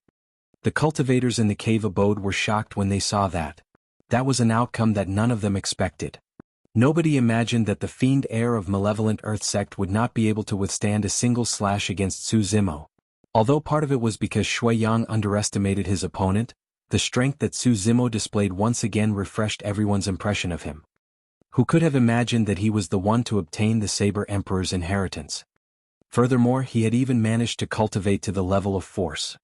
The skinny old man that was initially idle by the side strode a half-step forward with a changed expression, wanting to interfere. But right after, when he saw the shadow behind Su Zimo's back, he was relieved and stood back. Pei Chunyu was now at Su Zimo's back. Given their proximity, no cultivator would be able to fight head-on against a Glass Palace disciple of the same cultivation realm without being disadvantaged. Furthermore, Su Zimo had just released Countercurrent and his power was at its weakest right now. The power of force took an immense toll on Foundation establishment cultivators and Su Zimo could not use it repeatedly as well. Therefore, both sealers knew that Su Zimo would either be severely injured or dead given Pei Chunyu's precise timing of attack. Let the body be like glass, transparent inside out and cleansed of impurities, turning indestructible. Pei Chunyu's eyes shimmered like glass as he chanted. With every single word, his aura would change. In the end, there was a mysterious luster covering his muscles, flawless like glass, that raised his aura to a maximum point. Die. Pei Chunyu's black hair fluttered without any wind. Arriving behind Su Zimo, he shouted as he whirled his gigantic fists and smashed down viciously at Su Zimo's head. The gloves that he was wearing were perfect spirit weapons. 5 spirit lights shone with a bedazzling glow and illuminated the entire cave abode. Pei Chunyu's palm was like a blazing sun that shone brilliantly, charging at Su Zimo with a furious killing intent. With a dark gaze, Su Zimo glared at Shui Yang who was sent flying, seemingly indifferent towards Pei Chunyu who was behind him. Bang! Boom! Boom! All of a sudden, the terrifying sound of tsunamis gushed from within Su Zimo's body. Accompanied with the sound of rumbling thunder, it sent shivers down one's spine. Bang! Bang! Bang! Without even turning back, Su Zimo channeled his bloodline and his tendons shifted. He slashed in reverse against Pei Chunyu's fist with a surging blood beam. Clang! The saber and fist collided into a deafening roar, causing sparks to fly. Indeed, Su Zimo could not release his saber force continuously. However, after attaining lesser mastery of the orifice clearing section, his skin, flesh, tendons, bones, marrow, organs and 7 orifices now formed a major heavenly cycle and he was sufficiently strong with just the power of his bloodline and body. Grunting dully, Pei Chunyu's expression changed starkly as he retreated repeatedly. His feet dug into the ground with every step, creating a deep footprint. The confidence in Pei Chunyu's eyes was gradually replaced by terror. He truly hadn't imagined that Su Zimo would have the energy remaining to force him to retreat even after inflicting a severe injury on Shui Yang. Although he was not injured and his palm was merely trembling slightly with a vague pain, that was enough to have him shocked. This meant that he was definitely not Su Zimo's match if they were to exchange blows when the latter was in his peak condition. He wouldn't have a much better outcome compared to Shui Yang's current condition. In that instant, countless thoughts flashed through Pei Chunyu's mind. But at that moment, Su Zimo made use of the momentum created by clashing against Pei Chunyu to rebound himself, speeding faster and vanished from where he was. His figure howled forward like a sprinting stallion. He was so fast that the void was buzzing wherever he passed. In the blink of an eye, Su Zimo arrived in front of Shui Yang. The tides had turned entirely. Even the 2 sealers did not manage to react, let alone the Foundation establishment cultivators that were watching. After he was sent flying by Su Zimo, Shui Yang wanted to retreat with the opening created by Pei Chunyu's attack. He wanted to consume elixirs before joining hands with Pei Chunyu to kill Su Zimo. However, that thought had just flashed across his mind when he heard the sound of Su Zimo and Pei Chunyu clashing. The next moment, his vision blurred and Su Zimo had already closed into him. It was too fast. How could this be?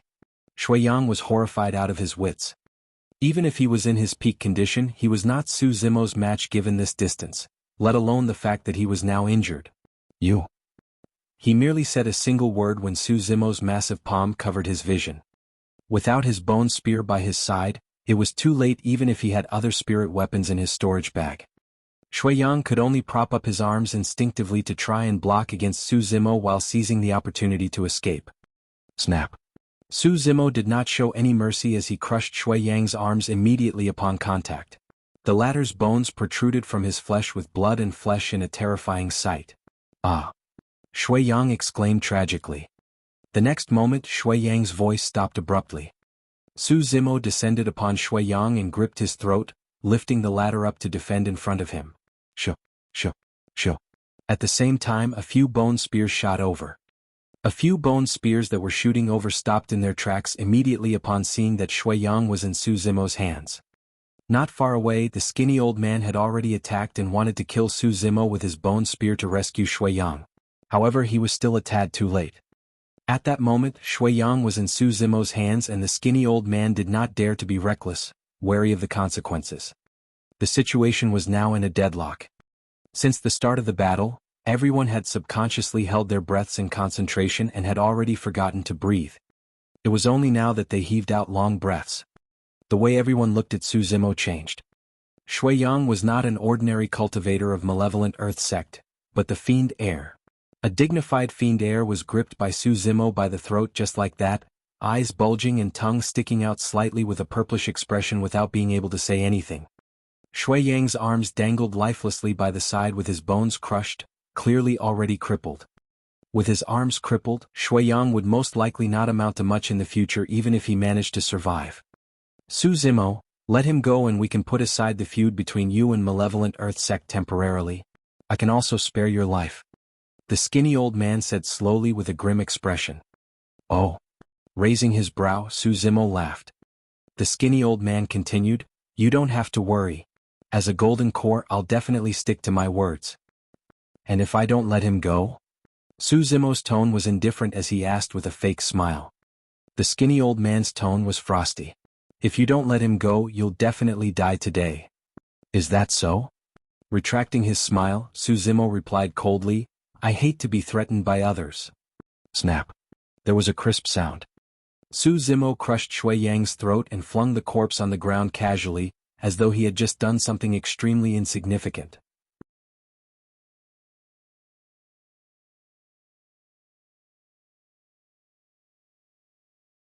Chapter 424, Dimensional Tier. Chapter 424, Dimensional Tier. Instantly, the cave abode went so silent that a pin drop could be heard. Many cultivators looked at the corpse that laid on the ground like a dead dog in absolute disbelief, unable to say anything. It was too ruthless. The fiend heir of malevolent earth sect was slaughtered just like that. Even though immortals and fiends have been irreconcilable since ancient times, even Pei Chunyu would not dare to show no mercy in the presence of a sealer. The sealer was bound to make a move if the fiend heir dies. Everyone looked at Su Zimo as though they were looking at a dead man. Sealers were all elderly who had reached the end of their lives. However, even 8 Meridian Foundation establishment cultivators were no match for the power of sealers. Golden Cores and Foundation establishment cultivators were on completely different levels. The moment one formed a core, their destinies no longer belonged to the heavens and their lifespans would increase to 500 years. In terms of strength, it was a complete suppression. The wrath of a golden core was not something that a Foundation establishment cultivator could deal with. Many cultivators started to back off slowly, trying to get as far away from Su Zimo as possible lest they were implicated. Pei Chunyu and the golden-robed old man of Glass Palace exchanged glances when they saw this. Both could see the joy in the other's eyes. This was the best situation for them. Glass Palace could just sit this one out and reap the spoils later. No matter which side stood victorious, Glass Palace would be the biggest winner. Good. Very good. The skinny old man from Malevolent Earth Sect's expression darkened completely as he glared at Su Zimo with malice. The aura that he emanated turned increasingly terrifying and sent shudders down one's spine. Narrowing his gaze, Su Zimo held Blood Quencher and faced off against the skinny old man without losing out in terms of aura. He had fought a real golden core before and had even managed to kill him. Previously, Su Zimo had the help of Night Spirit, his right blood bone palm, various environmental and external factors. That was how he managed to kill a golden core that was at the end of his lifespan. In terms of actual strength, Su Zimo was definitely no match for a golden core. But now he had a chance of winning. This was the ancient battlefield, and the moment anyone uses the power of a golden core, a dimensional tear would occur to reject them. In other words, if the sealers wanted to make use of their powers as golden cores, they only had a single chance to attack.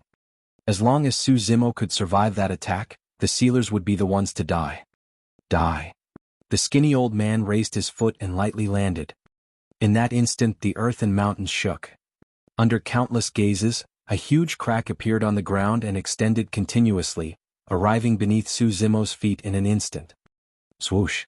A pair of spirit wings appeared and Su Zimo soared into the skies while conjuring a spirit art with his hand. He touched his middle finger and thumb, creating the sign of a seal that possessed endless might. Fiend Suppression Seal. The crack on the ground was deep and dark, shooting forth with an ink-like black malevolent aura. Rumbling, a gigantic palm was formed and it grabbed towards Su Zimo, who was in midair. The malevolent aura surged and black fog filled the air, causing the wind and clouds to change. The pitch-black palm resembled a ghost claw that extended from hell with the power to forcibly pull all living beings into the abyss. Even the cultivators who had retreated far away felt chills when they caught sight of that palm, let alone Su Zimo, who was standing in the epicenter of the battlefield. That was the power of a golden core to be able to suppress everything. Boom. At the same time, a loud sound came from above the cave abode. A gigantic golden palm descended from the skies, glowing with blinding golden radiance. The imprints on the palm could be seen clearly, and it possessed a holy aura that could not be encroached upon by evil. Its aura was so terrifying it seemed like it wanted to purge all demons. The spirit energy in Su Zimo's dantian had already reached its limit and his 6 spirit meridians rumbled as spirit energy gushed wildly. The reason why he chose to use the Fiend Suppression Seal was because it carried a holy aura that could purge evil and was a natural enemy against the malevolent aura. Even then, the Fiend Suppression Seal alone was not enough to fight against the spirit arc released by a golden core. Boom. The two palms collided and produced a deafening sound. Lights of 2 different colors, gold and black, intertwined and collided. A terrifying halo of power spread out, causing the entire cave abode to shake on the verge of collapsing. Right in front of everyone, the golden palm paused for a moment before dissipating. As for the black palm shrouded with malevolent aura, it had clearly weakened. Many cultivators could not help but feel shocked when they saw that. If the both of them were at similar cultivation realms, the divine power within the golden palm would have been able to suppress the skinny old man's spirit art. Clang, clang. After the 2 palms collided, a sharp sound of swords humming sounded. 18 supreme-grade flying swords hovered in front of Su Zimo, shining brightly with spirit light. They intertwined in midair, leaving streaks of sword scars. They condensed into a sharp sword formation that emitted endless sword chi. It was the candlelight sword formation. Go! A huge sword-shaped disc was formed and charged towards the gigantic black palm, buzzing and trembling. The black palm opened up as if it wanted to blot out the sky, and grabbed the candlelight sword formation directly. Poof, poof, poof. Initially, the sword-shaped disc was still spinning continuously. However, it came to a stop after being grabbed by the black palm and let out a sorrowful sound. Boom. The sword formation dispersed and the 18 flying swords scattered everywhere. The malevolent aura surrounding the black palm faded even more. Although the candlelight sword formation had dissipated, its power was so terrifying that it riddled the black palm with holes. The Fiend Suppression Seal and Candlelight Sword formation consumed a huge amount of spirit energy, and they were also Su Zimo's trump cards. Even after Su Zimo's 2 trump cards, the remaining power of the sealer's spirit art was still terrifying enough to destroy everyone. Swoosh! The black palm descended and enveloped Su Zimo before closing its grip tightly. Su Zimo's figure was held in the center of the black palm and he was instantly engulfed by the spreading malevolent aura. It was over. Although it was blocked by the Fiend Suppression Seal and Candlelight Sword formation, this was still the power of a golden core after all. Even if Su Zimo's physique could withstand the grip of the black palm, he would be killed the moment the malevolent aura of a golden core seeped into his body and corroded it. On the other side, a tear appeared in the void behind the skinny old man. It gave off a terrifying aura and dragged him inside immediately. The dimensional tear. The rules of the ancient battlefield could not be breached at the end of the day. The skinny old man did not have the chance to strike a second time. Before the dimensional tear closed, the skinny old man's body was already torn to pieces with blood spewing and spraying everywhere, leaving nothing behind. A moment later, the dimensional tear slowly closed. Many people had complicated expressions upon seeing this. If he wasn't targeted by a sealer, a cultivator like him would have been able to stand shoulder to shoulder with the young elites of the various major factions. He asked for it by being so arrogant and insolent. It's true that he's a rare genius to be able to obtain the Saber Emperor's inheritance. What a pity. There's nothing to be pitied. A fallen genius isn't a genius and will definitely be forgotten by others in the end. It was quite an honorable death for him to exchange his life with a sealer's. Some looked regretful, some gloated while others shook their heads and sighed.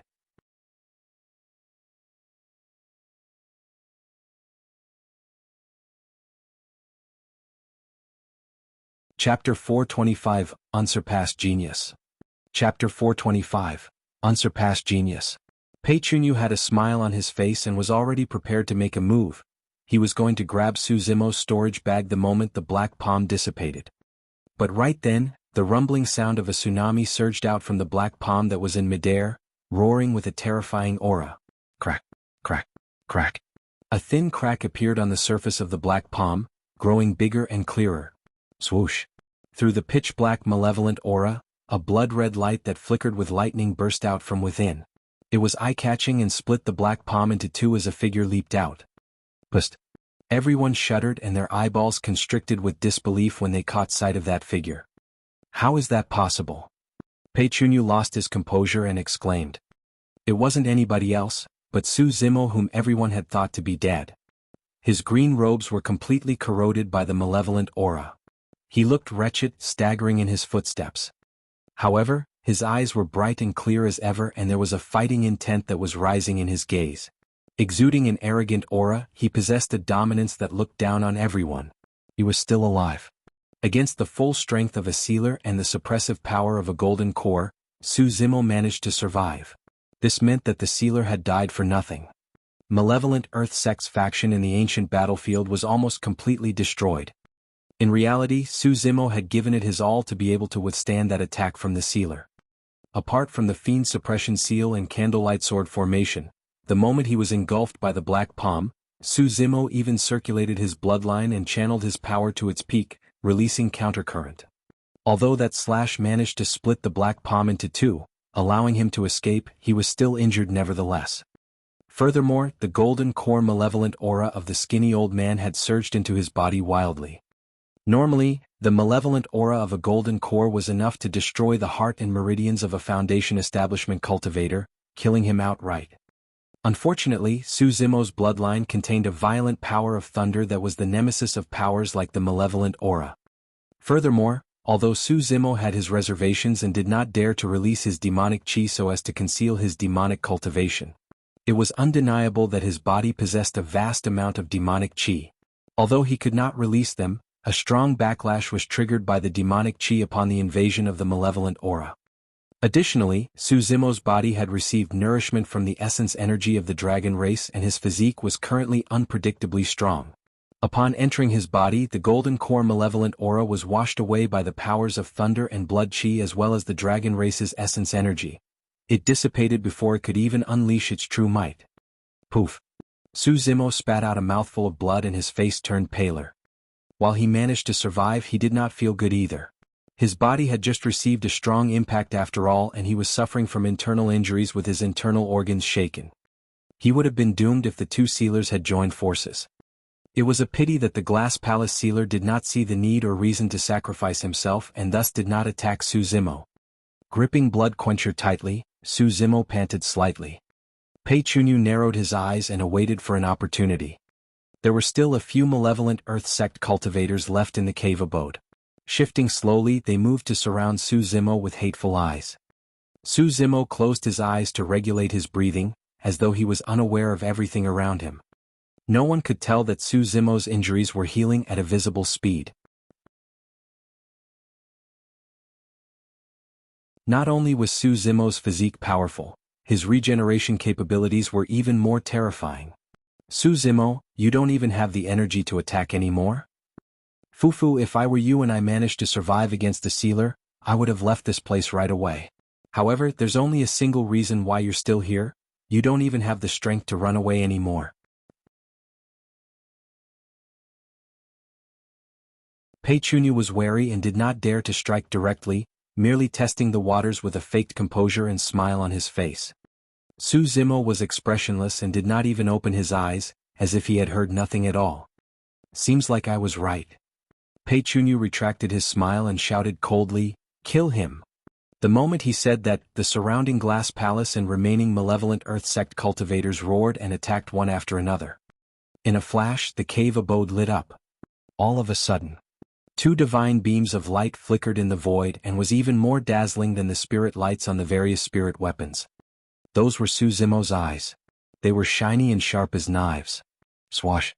Su Zimo disappeared from where he was and a saber light flashed, swiping gently against a cultivator's neck, causing blood to spew out.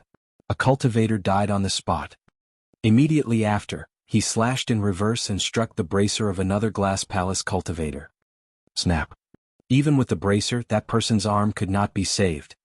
Against the massive force, the person was sent flying and slammed heavily against the wall of the cave abode, sliding down slowly as his eyes dimmed. Barging left and right, Su Zimo channeled his bloodline and deployed Sea Calming. No one could stop his rampage. Pei Chunyu. Bursting through all the obstacles, Su Zimo arrived before Pei Chunyu and roared in laughter.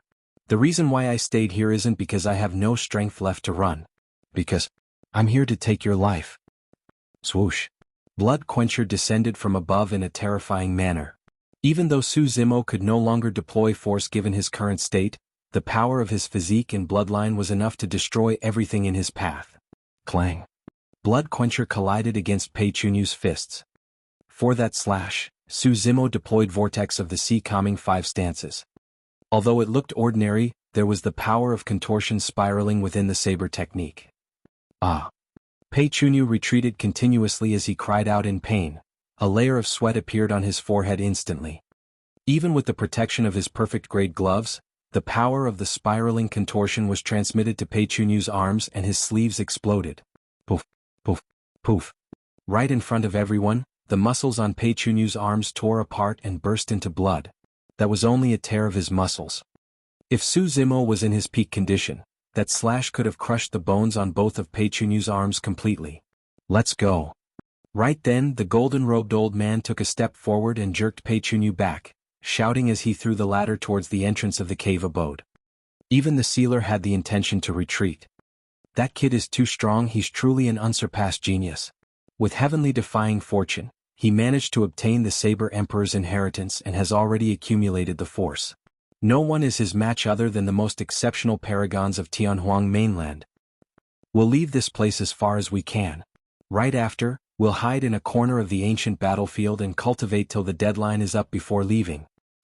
A genius like that is bound to incur the jealousy of the heavens, and he'll definitely be met with great calamities where he can die with ease.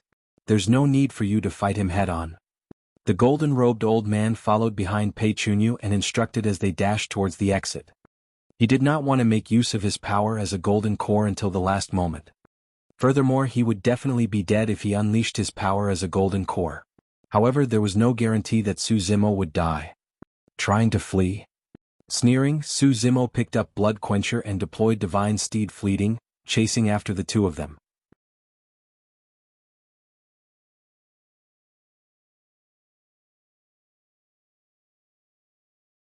Chapter 426, Battling the Sealer. Chapter 426, Battling the Sealer. Pei Chunyu swallowed a handful of elixirs to suppress his body's injuries for the time being. By now, he was no longer smiling as he sped ahead with a panicked expression, not daring to rest at all. He was thoroughly shaken after that fight. At that moment, the only thoughts in Pei Chunyu's minds were of Shui Yang and the skinny old man's deaths, causing his limbs to go cold. This is a ruthless person who has no fear. You must not fall into his hands. Pei Chunyu grit his teeth and screamed internally. The crowd was astounded. If they hadn't witnessed it personally, nobody would have imagined a Foundation establishment cultivator chasing down the successor of Glass Palace and a sealer in the ancient battlefield. That man is truly audacious. The sealer merely doesn't want to trade lives right now. If he's really forced into a corner and retaliates, he can kill Su Zimo instantly. That's not for sure. The sealer of malevolent Earth sect died for nothing previously. Many cultivators discussed as they started to fight for the Grade 2 elixirs of Elixir Pool sect before dashing out of the cave abode. All of them wanted to witness the outcome. In front of the Elixir Refinement Hall, Su Xiaoning's eyes were still closed as she received Elixir Pool sect's inheritance. The long duration of the inheritance implied that there were many things left behind by Elixir Pool sect. It was beneficial, be it for Su Xiaoning or Elixir Yang sect. Hundreds of Elixir Yang sect disciples protected Xiaoning in the middle like stars surrounding the moon, layer by layer. They were so tight that even wind could not blow in, as they were afraid that the inheritance process would be disrupted. Tang Yu started to furrow her brows as she looked towards the depths of the ruins from time to time with a worried expression. Smiling gently, Uncle Yang asked, "You're worried about young Master Su, right? I'm praying right now that there's no perfect meridian unlocking elixir in Elixir Pool sect." Sighing, Tang Yu continued, "Given his personality, since he said that he definitely has to get his hands on a perfect meridian unlocking elixir, he'll definitely fight for one. Against the successors of Glass Palace and Malevolent Earth sect, he doesn't stand a chance of winning." "Don't worry." Uncle Yang pondered and said, "Now that I think about it, the lad's saber technique should be the sea calming 5 stances." In other words, the rumor was real and he truly obtained the Saber Emperor's inheritance. Although Tang Yu had guessed it vaguely previously, she was still shocked when she heard Uncle Yang say it. The Saber Mountain Spirit Sea was formed from the ancient era and countless geniuses have been buried in it throughout history. Now, an unknown cultivator managed to get his hands on it. Furthermore, that person had not even heard of the Saber Mountain Spirit Sea's existence beforehand. Everything seemed ridiculously absurd, and yet, there was an indescribable mysteriousness to it, as if everything was predetermined. Uncle Yang continued, "Given the lad's current combat strength, he can definitely hold his ground against Pei Chunyu and Shui Yang. Even if he can't win them, he'll be able to escape unscathed. You don't have to worry." "Yes." Tang Yu nodded and her worries lessened. Suddenly, the sound of robes slicing the air could be heard, and it was extremely fast. The person's breathing was heavy, clearly exhausted. Everyone from Elixir Yang sect looked over, and when they saw the person's face, they were stunned and dumbfounded. Pei Chunyu of Glass Palace. He looked completely wretched and his arms were filled with blood, his flesh still torn and bleeding. With a pale expression, his eyes were now bloodshot, no longer clear as before.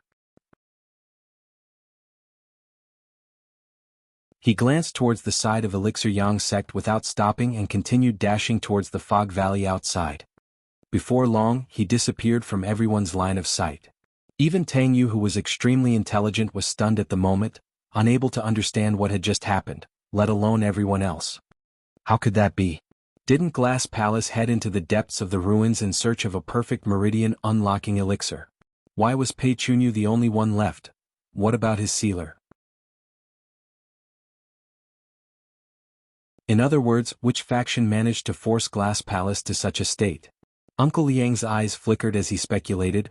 The appearance of a perfect meridian unlocking elixir must have caused Glass Palace and Malevolent Earth sect to get into a big fight, causing the situation to go out of control. The sealers must have fought one another with both dead. After losing to Shui Yang, Pei Chunyu has no other choice but to escape right now. The cultivators of Elixir Yang sect nodded silently. Tang Yu frowned. Although Uncle Liang's conjecture sounded logical, she felt that something was amiss. When Pei Chunyu was escaping, his expression was horrified, as though he had encountered something that frightened him. Did Shui Yang possess such strength? Or, could something unimaginable have happened in the depths of the ruins? Right then, the sound of a clash echoed from the air in the distance. It was a loud boom and the battle had clearly reached its climax. Everyone from Elixir Yang sect looked over and their expressions froze with agape mouths. In the distance, 2 figures were engaged in an intense battle. Spirit light shone brightly and a blood beam filled the skies. Bang, bang, bang. Each time the 2 of them clashed, an extremely terrifying energy fluctuation would ripple out, causing everyone to shudder. One of them was the golden-robed old man, Glass Palace's sealer. The other person was in green robes and wielded a blood-colored saber. It was none other than Su Zimo, who had entered the depths of the ruins. This? Uncle Yang was completely dumbfounded. Tang Yu opened her mouth slightly and looked at the green-robed figure far away without blinking. All the confusion in her heart seemed to have been resolved. The person that Pei Chunyu feared was not Shui Yang, but Su Zimo. The situation on the battlefield was extremely tense. Although the sealer, the golden-robed old man, did not unleash his power as a golden core, all of his attacks were extremely forceful, carrying the might of an 8-meridian foundation establishment cultivator. On the other hand, Su Zimo was even more ferocious, slicing sharply with a fervent gaze. With the weight of Blood Quencher as well as Sea Calming, Su Zimo was not disadvantaged against the golden-robed old man. As time passed by, Su Zimo's blood surged and the sounds of tsunami were endless, evidently intensifying as the battle raged on. As for the golden-robed old man, he was no longer as nimble as before and the blood chi he produced gradually faded. This battle had exhausted him greatly. In just a few dozens of breaths' time, the golden-robed old man's skin had lost its luster, withering with wrinkles appearing. Tang Yu said in a deep voice, "Glass Palace's sealer is already at the end of his life and his stamina is weak along with his blood chi. He'll definitely lose if he continues battling." "He won't," Uncle Liang said with a grim expression. "The person who should be worried right now should be Su Zimo. The power of a sealer lies in his killing move with the power of a golden core. If Su Zimo stops now he might be able to survive. If he forces the sealer to the point of no return, he's bound to die." No one dared to interfere given the circumstances. Nobody could predict when the sealer would disregard his life and unleash his power as a golden core.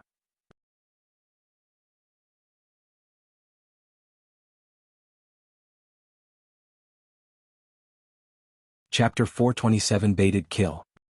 Chapter 427, Baited Kill. Su Zimo was drenched in sweat and steam emitted from his body like smoke. The power of his bloodline was being channeled at his limits. The battle was getting more intense. This also meant that the outcome of this battle would be decided soon. Ever since they entered the Fog Valley, Su Zimo had been battling the entire time. Earlier on, he killed countless demon beasts and even took down a sealer without resting once. Coupled with the fact that he was injured, Su Zimo was already pushing his body to its limits to be able to fight the sealer till now. This was also because he had cultivated the mystic classic of the 12 demon kings of the Great Wilderness, Void Thunder Manual, and devoured the dragon egg's essence. An ordinary body would have been destroyed by now. In the eyes of the golden-robed old man, Su Zimo's stamina, physique and body had already surpassed a pure-blooded ferocious beast. Of course, although Su Zimo's body was at its limits, the golden-robed old man was in an even worse condition. Everyone could tell that he was getting significantly older with every breath in an irreversible manner. Each time the golden-robed old man attacked, he was using up the remainder of his lifespan. Su Zimo narrowed his eyes and took a deep breath. Suddenly, a tremendous change occurred in his saber technique. Earlier on it was tough and ferocious. In the blink of an eye, it was as gentle as the ripples on the surface of a water, spreading continuously. The ripple stance of Sea Calming Manual. Countercurrent represented toughness while ripple represented softness. Softness was different from weakness where the latter referred to powerless. The softness of water could grind away the edge of stones. The softness of water could penetrate a rock. The softness of water could engulf everything.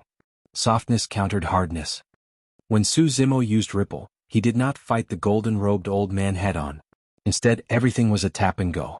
The saber changed angles swiftly and a series of ripples formed each time it struck.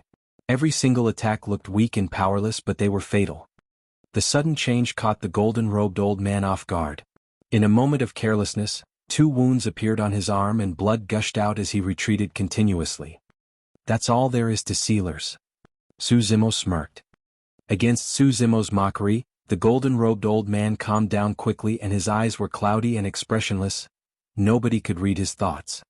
He was looking for an opportunity. He wanted a perfect opportunity to unleash his power as a golden core and kill Su Zimo in exchange for his life. At the moment, the golden-robed old man was expressionless. However, his heart had a surge of sadness and he could only sigh internally. At the end of the day he had reached this inevitable step. Part of the reason why he did not unleash his power as a golden core immediately was to hold back Su Zimo, allowing Pei Chunyu sufficient time to escape. At the same time, in the depths of his heart, he still feared death. He was different from the skinny old man from before.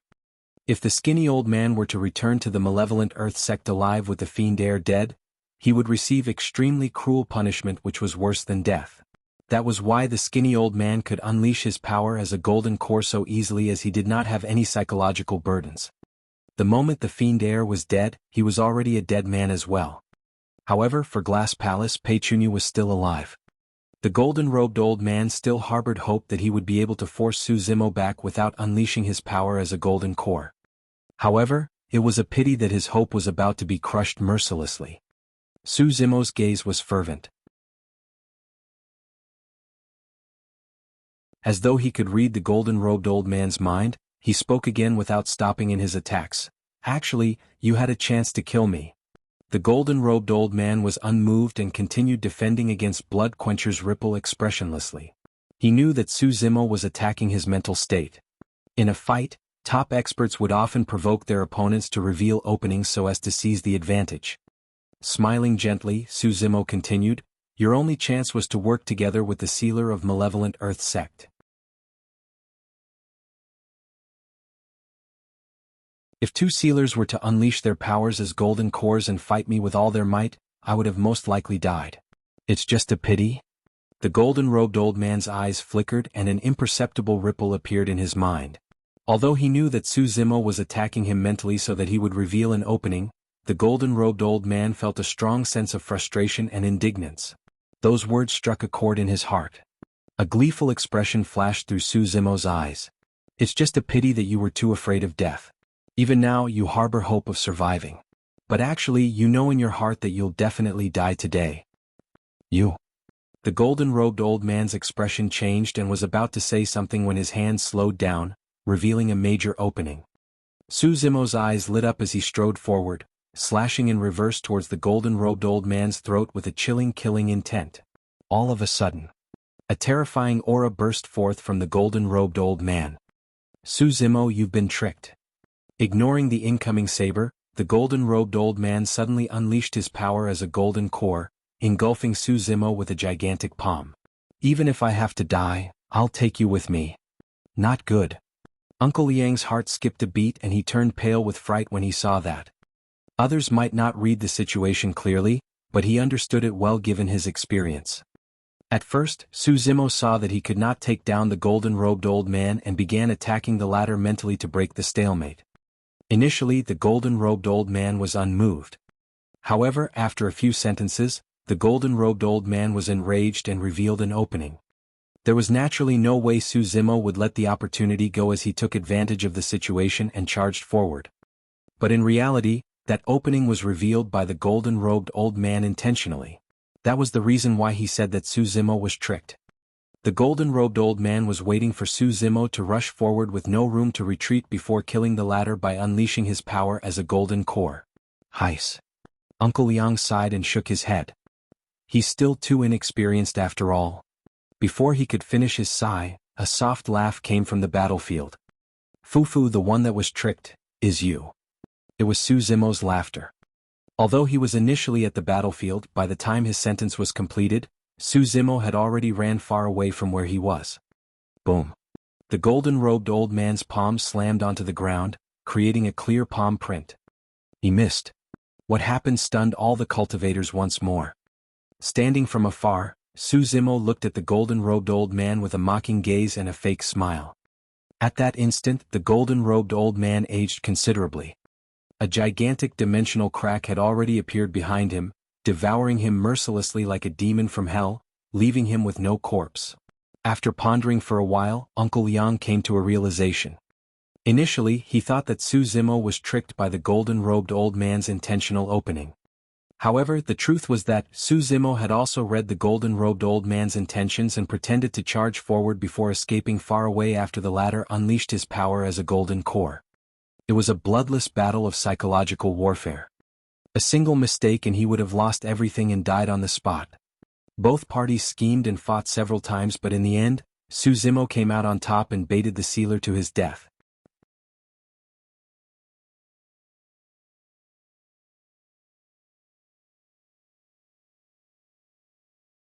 Chapter 428 Escape.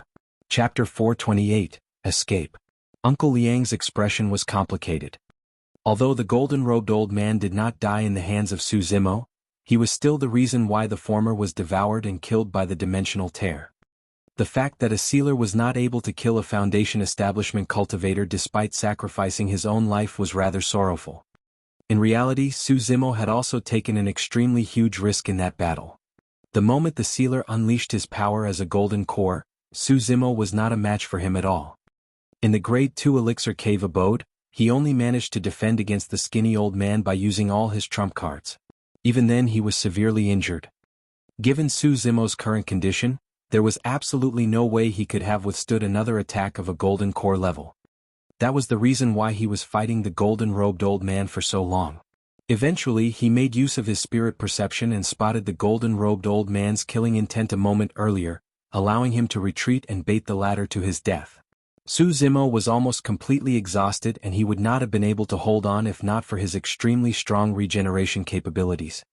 After baiting the sealer to his death, Su Zimo heaved a sigh of relief. After a slight pause, his eyes flashed with a cold glint. He came before the Elixir Refinement Hall and asked softly, "Has anyone seen Pei Chunyu?" "He escaped into the valley." A cultivator pointed. If Pei Chunyu did not die, he would ultimately be an uncertain source of trouble for Su Zimo. Tang Yu was nervous and stepped forward quickly, persuading, "Fellow Taoist Su, you're so weak right now, don't take the risk. Furthermore, even if you give chase now, you might not be able to catch up with him." Su Zimo shook his head and in a flash, darted into the fog valley without explaining anything. In the blink of an eye he disappeared before everyone. Xiaoning was still receiving her inheritance. The cultivators of Elixir Yang sect discussed the battle from earlier with soft voices and excited expressions. Although the sealer was at the end of his life and only had a single chance to strike, he was still a golden core no matter what. That was a battle between a Foundation establishment cultivator and a golden core. This kind of talk was enough for the Elixir Yang sect cultivators to brag about it for many years after returning to the sect. Not long after, the Thousand Crane sect cultivators returned from the depths of the ruins and their eyes brimmed with joy. "Congratulations, Sister Man-Man," Tang Yu said with a smile. "Seems like Thousand Crane sect benefited quite a bit from Elixir Pool sect as well." "Yes, we obtained a couple of Lost Talisman secret techniques." Feng Man-Man pursed her lips and smiled. Right then, the discussions of cultivators not far away could be heard. "What's the background of Su Zimo? He's way too ruthless." "That's right. I saw with my very own eyes how he squashed the fiend heir of Malevolent Earth sect to death like an ant." "What use is the fiend heir? Even the sealer of Malevolent Earth sect died for nothing." The Elixir Yang sect cultivators were stunned when they heard that. Frowning, Tang Yu turned to Feng Man-Man and asked, "What's up with Malevolent Earth sect? What has it got to do with fellow Taoist Su?" "You don't know about it yet?" Feng Man-Man looked at her oddly. Tang Yu and the others had remained around Xiaoning the entire time and did not know about everything that happened in the Grade 2 Elixir Cave abode. Feng Man-Man explained, "A perfect meridian unlocking elixir appeared in a cave abode in the depths of the ruins and Su Zimo stole it while killing Shui Yang on the spot." Ah! A wave of shock and astonishment could be heard from the crowd. Feng Man-Man continued, "Thereafter, Malevolent Earth Sect's sealer attacked and he took on everything. Malevolent Earth Sect is now completely destroyed." This time round, it was completely silent in front of the Elixir Refinement Hall. In that case it meant that two sealers had died for nothing. Tang Yu had a stunned expression and her mouth was agape for the longest time. In the fog valley, Su Zimo deployed his spirit wings and sped forward at lightning speed. Charging towards the entrance of the valley, he was already at the limits of his speed.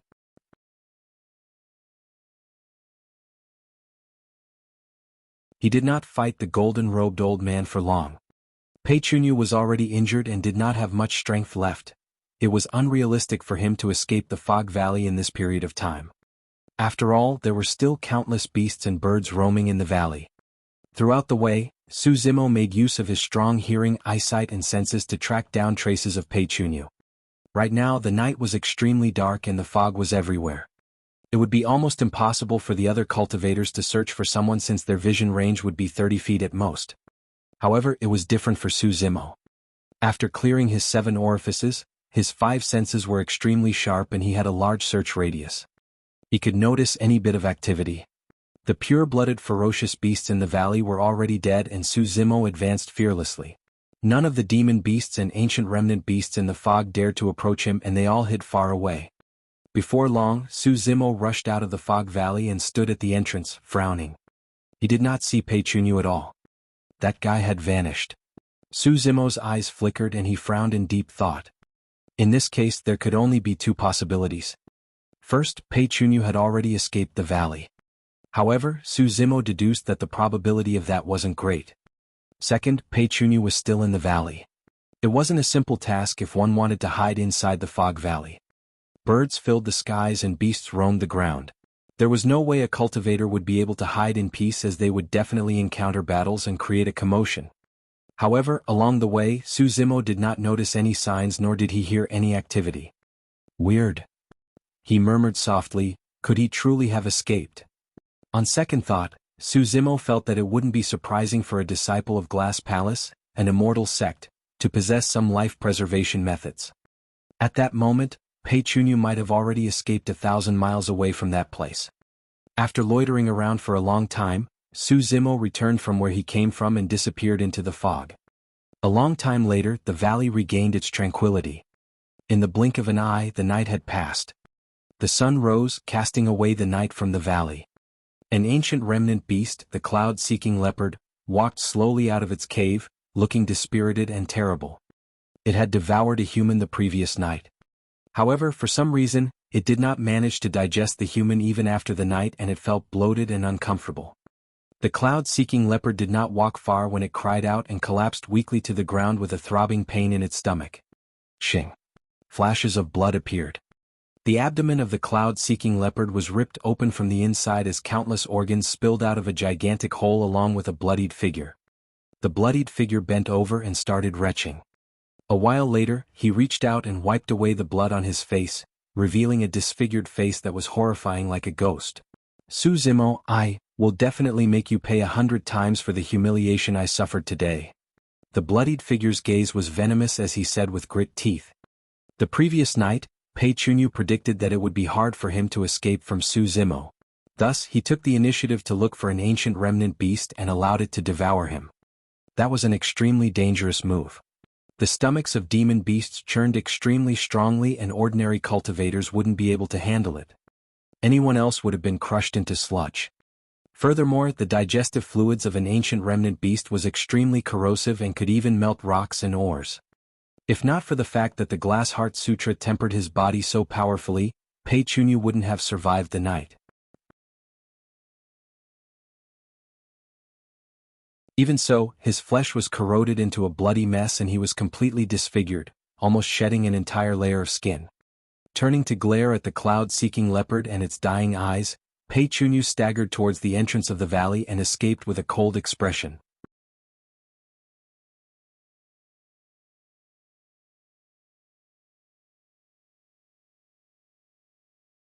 Chapter 429, A Heavenly Shocking Appearance Through Stone, Arrival of the Human Emperor's Palace. Chapter 429, A Heavenly Shocking Appearance Through Stone, Arrival of the Human Emperor's Palace. With the end of the Battle of the Ruins, the biggest winner was Elixir Yang sect. Entering the ancient battlefield with more than 1,000 disciples, they had more than 400 remaining. If nothing went wrong, these 400-odd people would be able to return to Elixir Yang sect safely. Xiaoning received the inheritance successfully and opened up the Elixir Refinement Hall, obtaining countless ancient elixir manuals. Elixir Yang sect's reputation and status was bound to soar after the ancient elixir manuals were brought back to the sect. The next day, Elixir Yang sect, Thousand Crane sect, Puppet sect, Tomb sect and the other sects and factions left the place and returned to Shantian City. Most of the cultivators had already achieved their goals for the ancient battlefield expedition. In the following period of time, they would choose to cultivate peacefully in Shantian City before leaving once the year was up. Su Zimo began to cultivate in seclusion as well, preparing to unlock his 7th spirit meridian. Time passed by slowly and in the blink of an eye, Su Zimo had been in the ancient battlefield for half a year. He had just unlocked his 7th spirit meridian a couple of days ago, increasing his strength once more. As long as he continued cultivating, Su Zimo might be able to reach the peak of 7 Meridian Foundation establishment before leaving the ancient battlefield. After returning to the Great Zhou dynasty and consuming the perfect meridian unlocking elixir, he would have a chance of unlocking his 8th spirit meridian, turning into a Foundation Establishment cultivator with all meridians unlocked. By unlocking all 8 meridians, he would be at perfected Foundation Establishment cultivation realm and would definitely form a golden core. Furthermore, he would definitely have a golden core phenomenon accompanying his core formation. Of course, that was under the premise that everything went smoothly.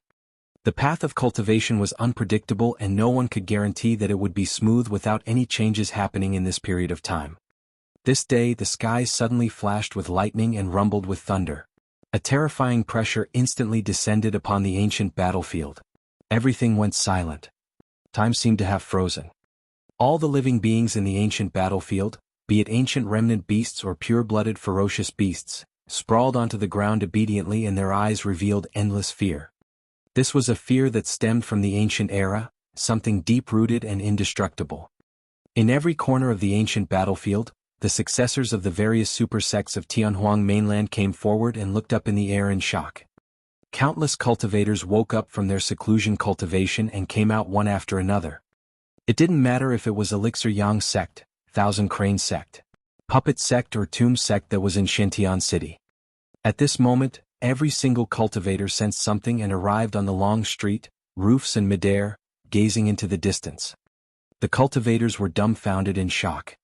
Even Uncle Yang, who was a sealer, opened his mouth with a look of disbelief.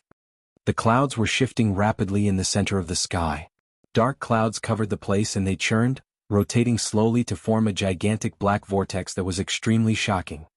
In that sea of clouds, numerous lightning snakes were packed densely together, forming a dazzling sea of lightning within the sea of clouds. The closer it was to the core of the vortex, the more concentrated the lightning became. Thunder rumbled and lightning crackled. It was as though a giant creature was about to descend from the vortex. This is. Standing in midair, Su Zimo gazed at the horizon with a bright light in his eyes. The aura that was emanated from the center of the cloud vortex was way too terrifying. Against its suppression, Su Zimo felt extremely insignificant and almost wanted to kneel down in worship. Some of the cultivators couldn't handle it and were already kneeling on the ground in fright.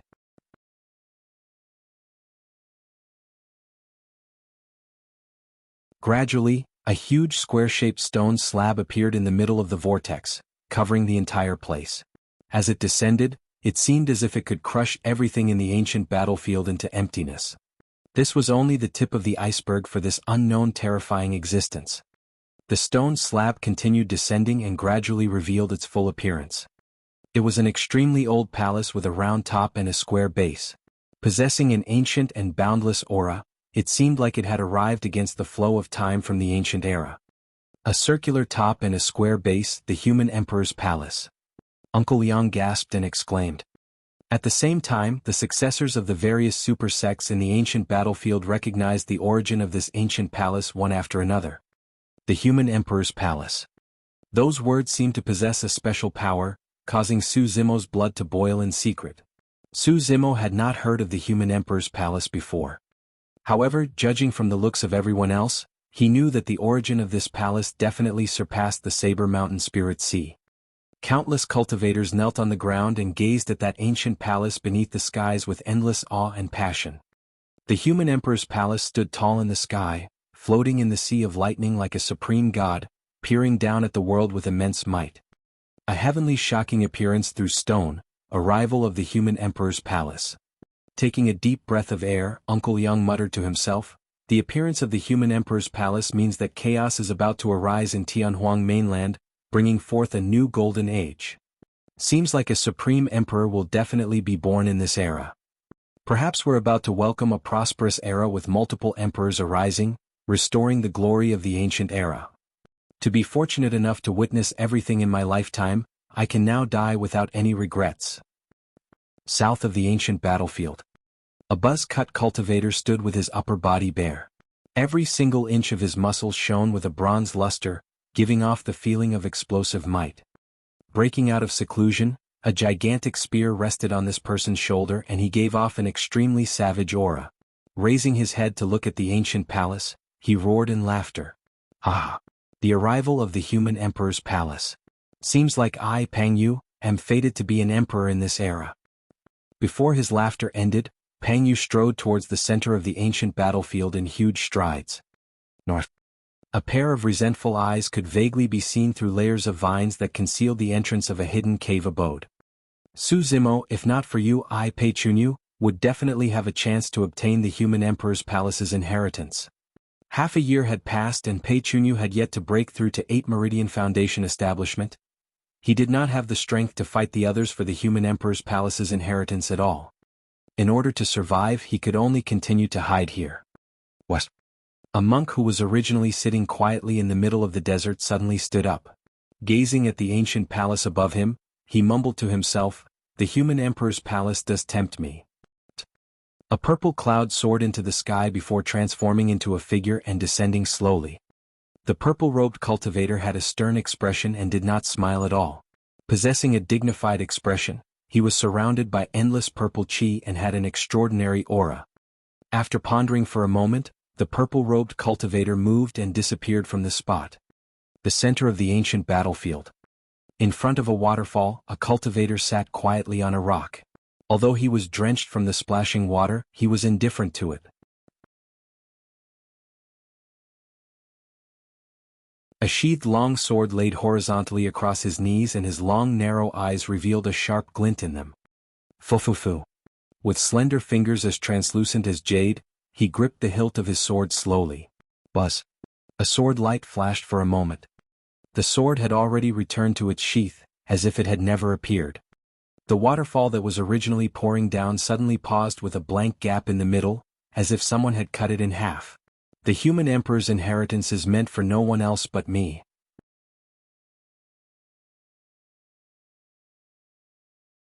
Rising, the tall cultivator mounted the sword on his waist casually and murmured, "This is a rare opportunity for my startling sword to test the methods of all the other successors of the various sects." Almost at the same time, the successors of all the various major sects rose one another, heading towards the center of the ancient battlefield.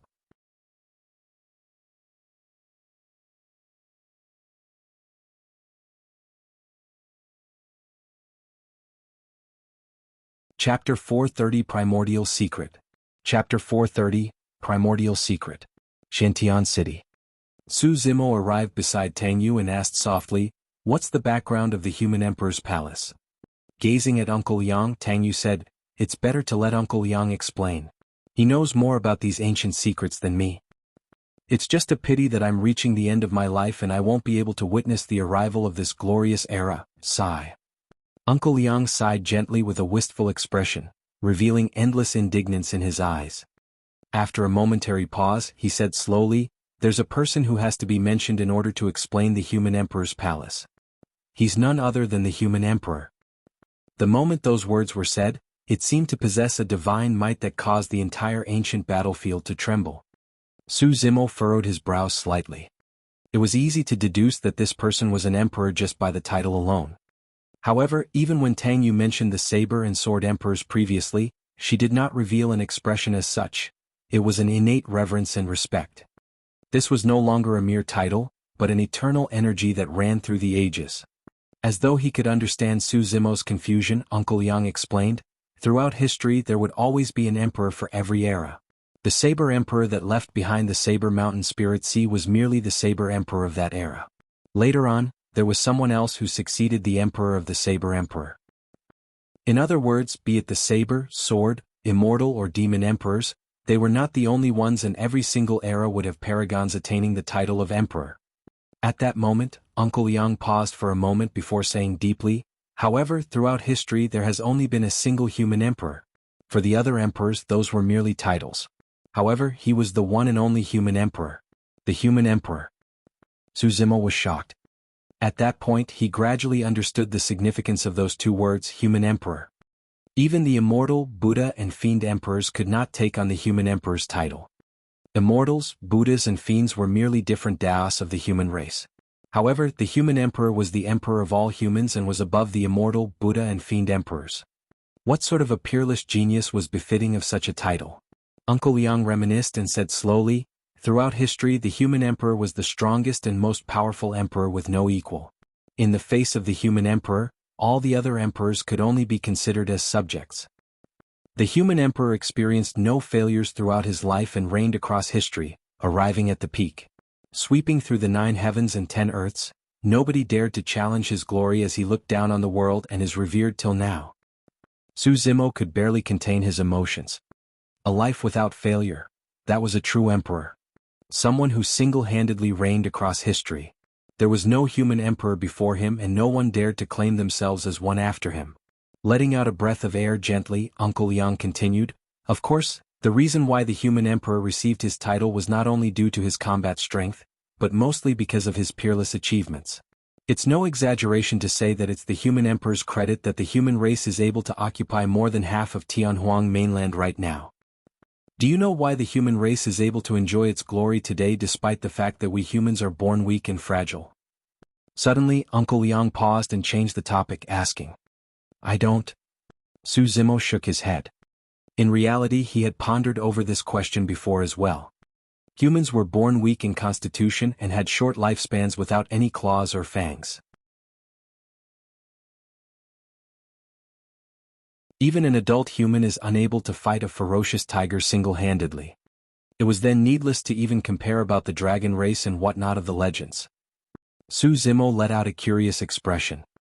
He could vaguely sense that a shocking ancient secret was about to be revealed to him.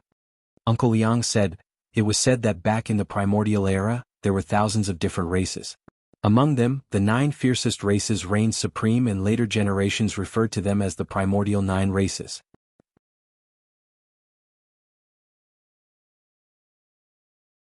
Suddenly, Su Zimo's heart skipped a beat as he recalled something. Back in the primordial ruins back in the Great Zhou dynasty, he heard the Blood Crow Palace's lord plead to the divine dragon when he was hiding in the cave with Lin Xuanji, "We're both from the 9 races." If the dragon race was one of the primordial 9 races, it meant that the Blood Crow Palace's lord had the same background. That would also explain why even the Emperor of Great Zhou was wary towards him. Uncle Yang continued, "In the primordial era, the humans were extremely weak and were enslaved by the thousands of races without any shred of dignity. Bullied by everyone else, it was a life worse than death. That was a tragic era of the human race that is unbearable to think of." There was a hint of sadness in Uncle Yang's tone. An image seemed to appear in Su Zimo's mind. There were countless humans living a wretched life under the whips of the thousands of races. In the vast lands, human corpses could be seen everywhere, trampled wantonly by the other races. Humans were enslaved and reared by the thousands of races and were the most popular type of food for them. From time to time, they would devour our flesh and drink our blood for enjoyment. That situation continued for a long time until the end of the primordial era, where a change happened for the humans. For some unknown reason, a massive war broke out between the thousands of races and corpses, and blood filled the entire world. It was an apocalyptic battle that lasted for many years. Tragic and terrible, blood filled the air and countless races were exterminated. After the war of the thousands of races ended, there were only 100 races left and the primordial era ended. All the cultivators were immersed in the primordial secret that Uncle Yang was recounting. No one noticed that Night Spirit, who was initially sleeping beside Xiaoning, had opened its eyes out of nowhere. A cold killing intent flickered in those black eyes from time to time. In fact, there was even a hint of confusion, as if it was trying hard to recall something. The ancient era came after the primordial era. Uncle Liang heaved a sigh of relief before continuing, "Because of the war, the thousands of races could barely fend for themselves and the human race finally got a respite, seizing the opportunity for an uprising. Born weak, humans relied on comprehending the heaven and earth to create many secret skills to modify their bodies. Since we had no fangs and claws, we created weapons and talismans, using swords and spears in place of claws and fangs. Humans established civilization and multiple emperors rose. In order to break free from our fates of being slaves, under the lead of multiple emperors, humans started resisting. We fought against the 100 races that were led by the primordial 9 races for our future, and finally, a glorious era that belonged to the humans arrived.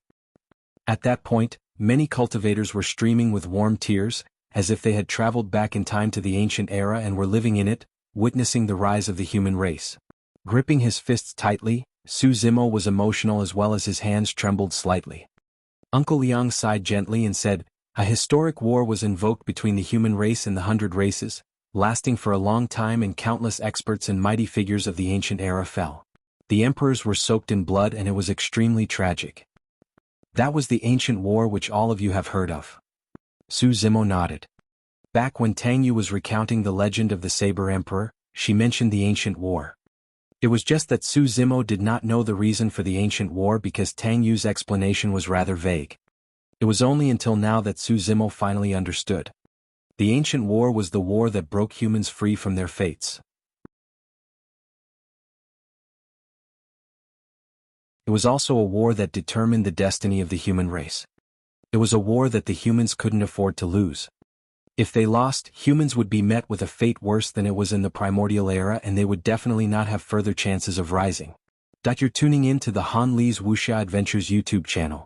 We're so grateful for your support and don't forget to subscribe to join us on this incredible journey through captivating stories. Your generosity through donations truly makes a world of difference, as it's the primary source of revenue that allows me to expand and enhance this channel for you. Thank you from the bottom of my heart for being a part of this adventure.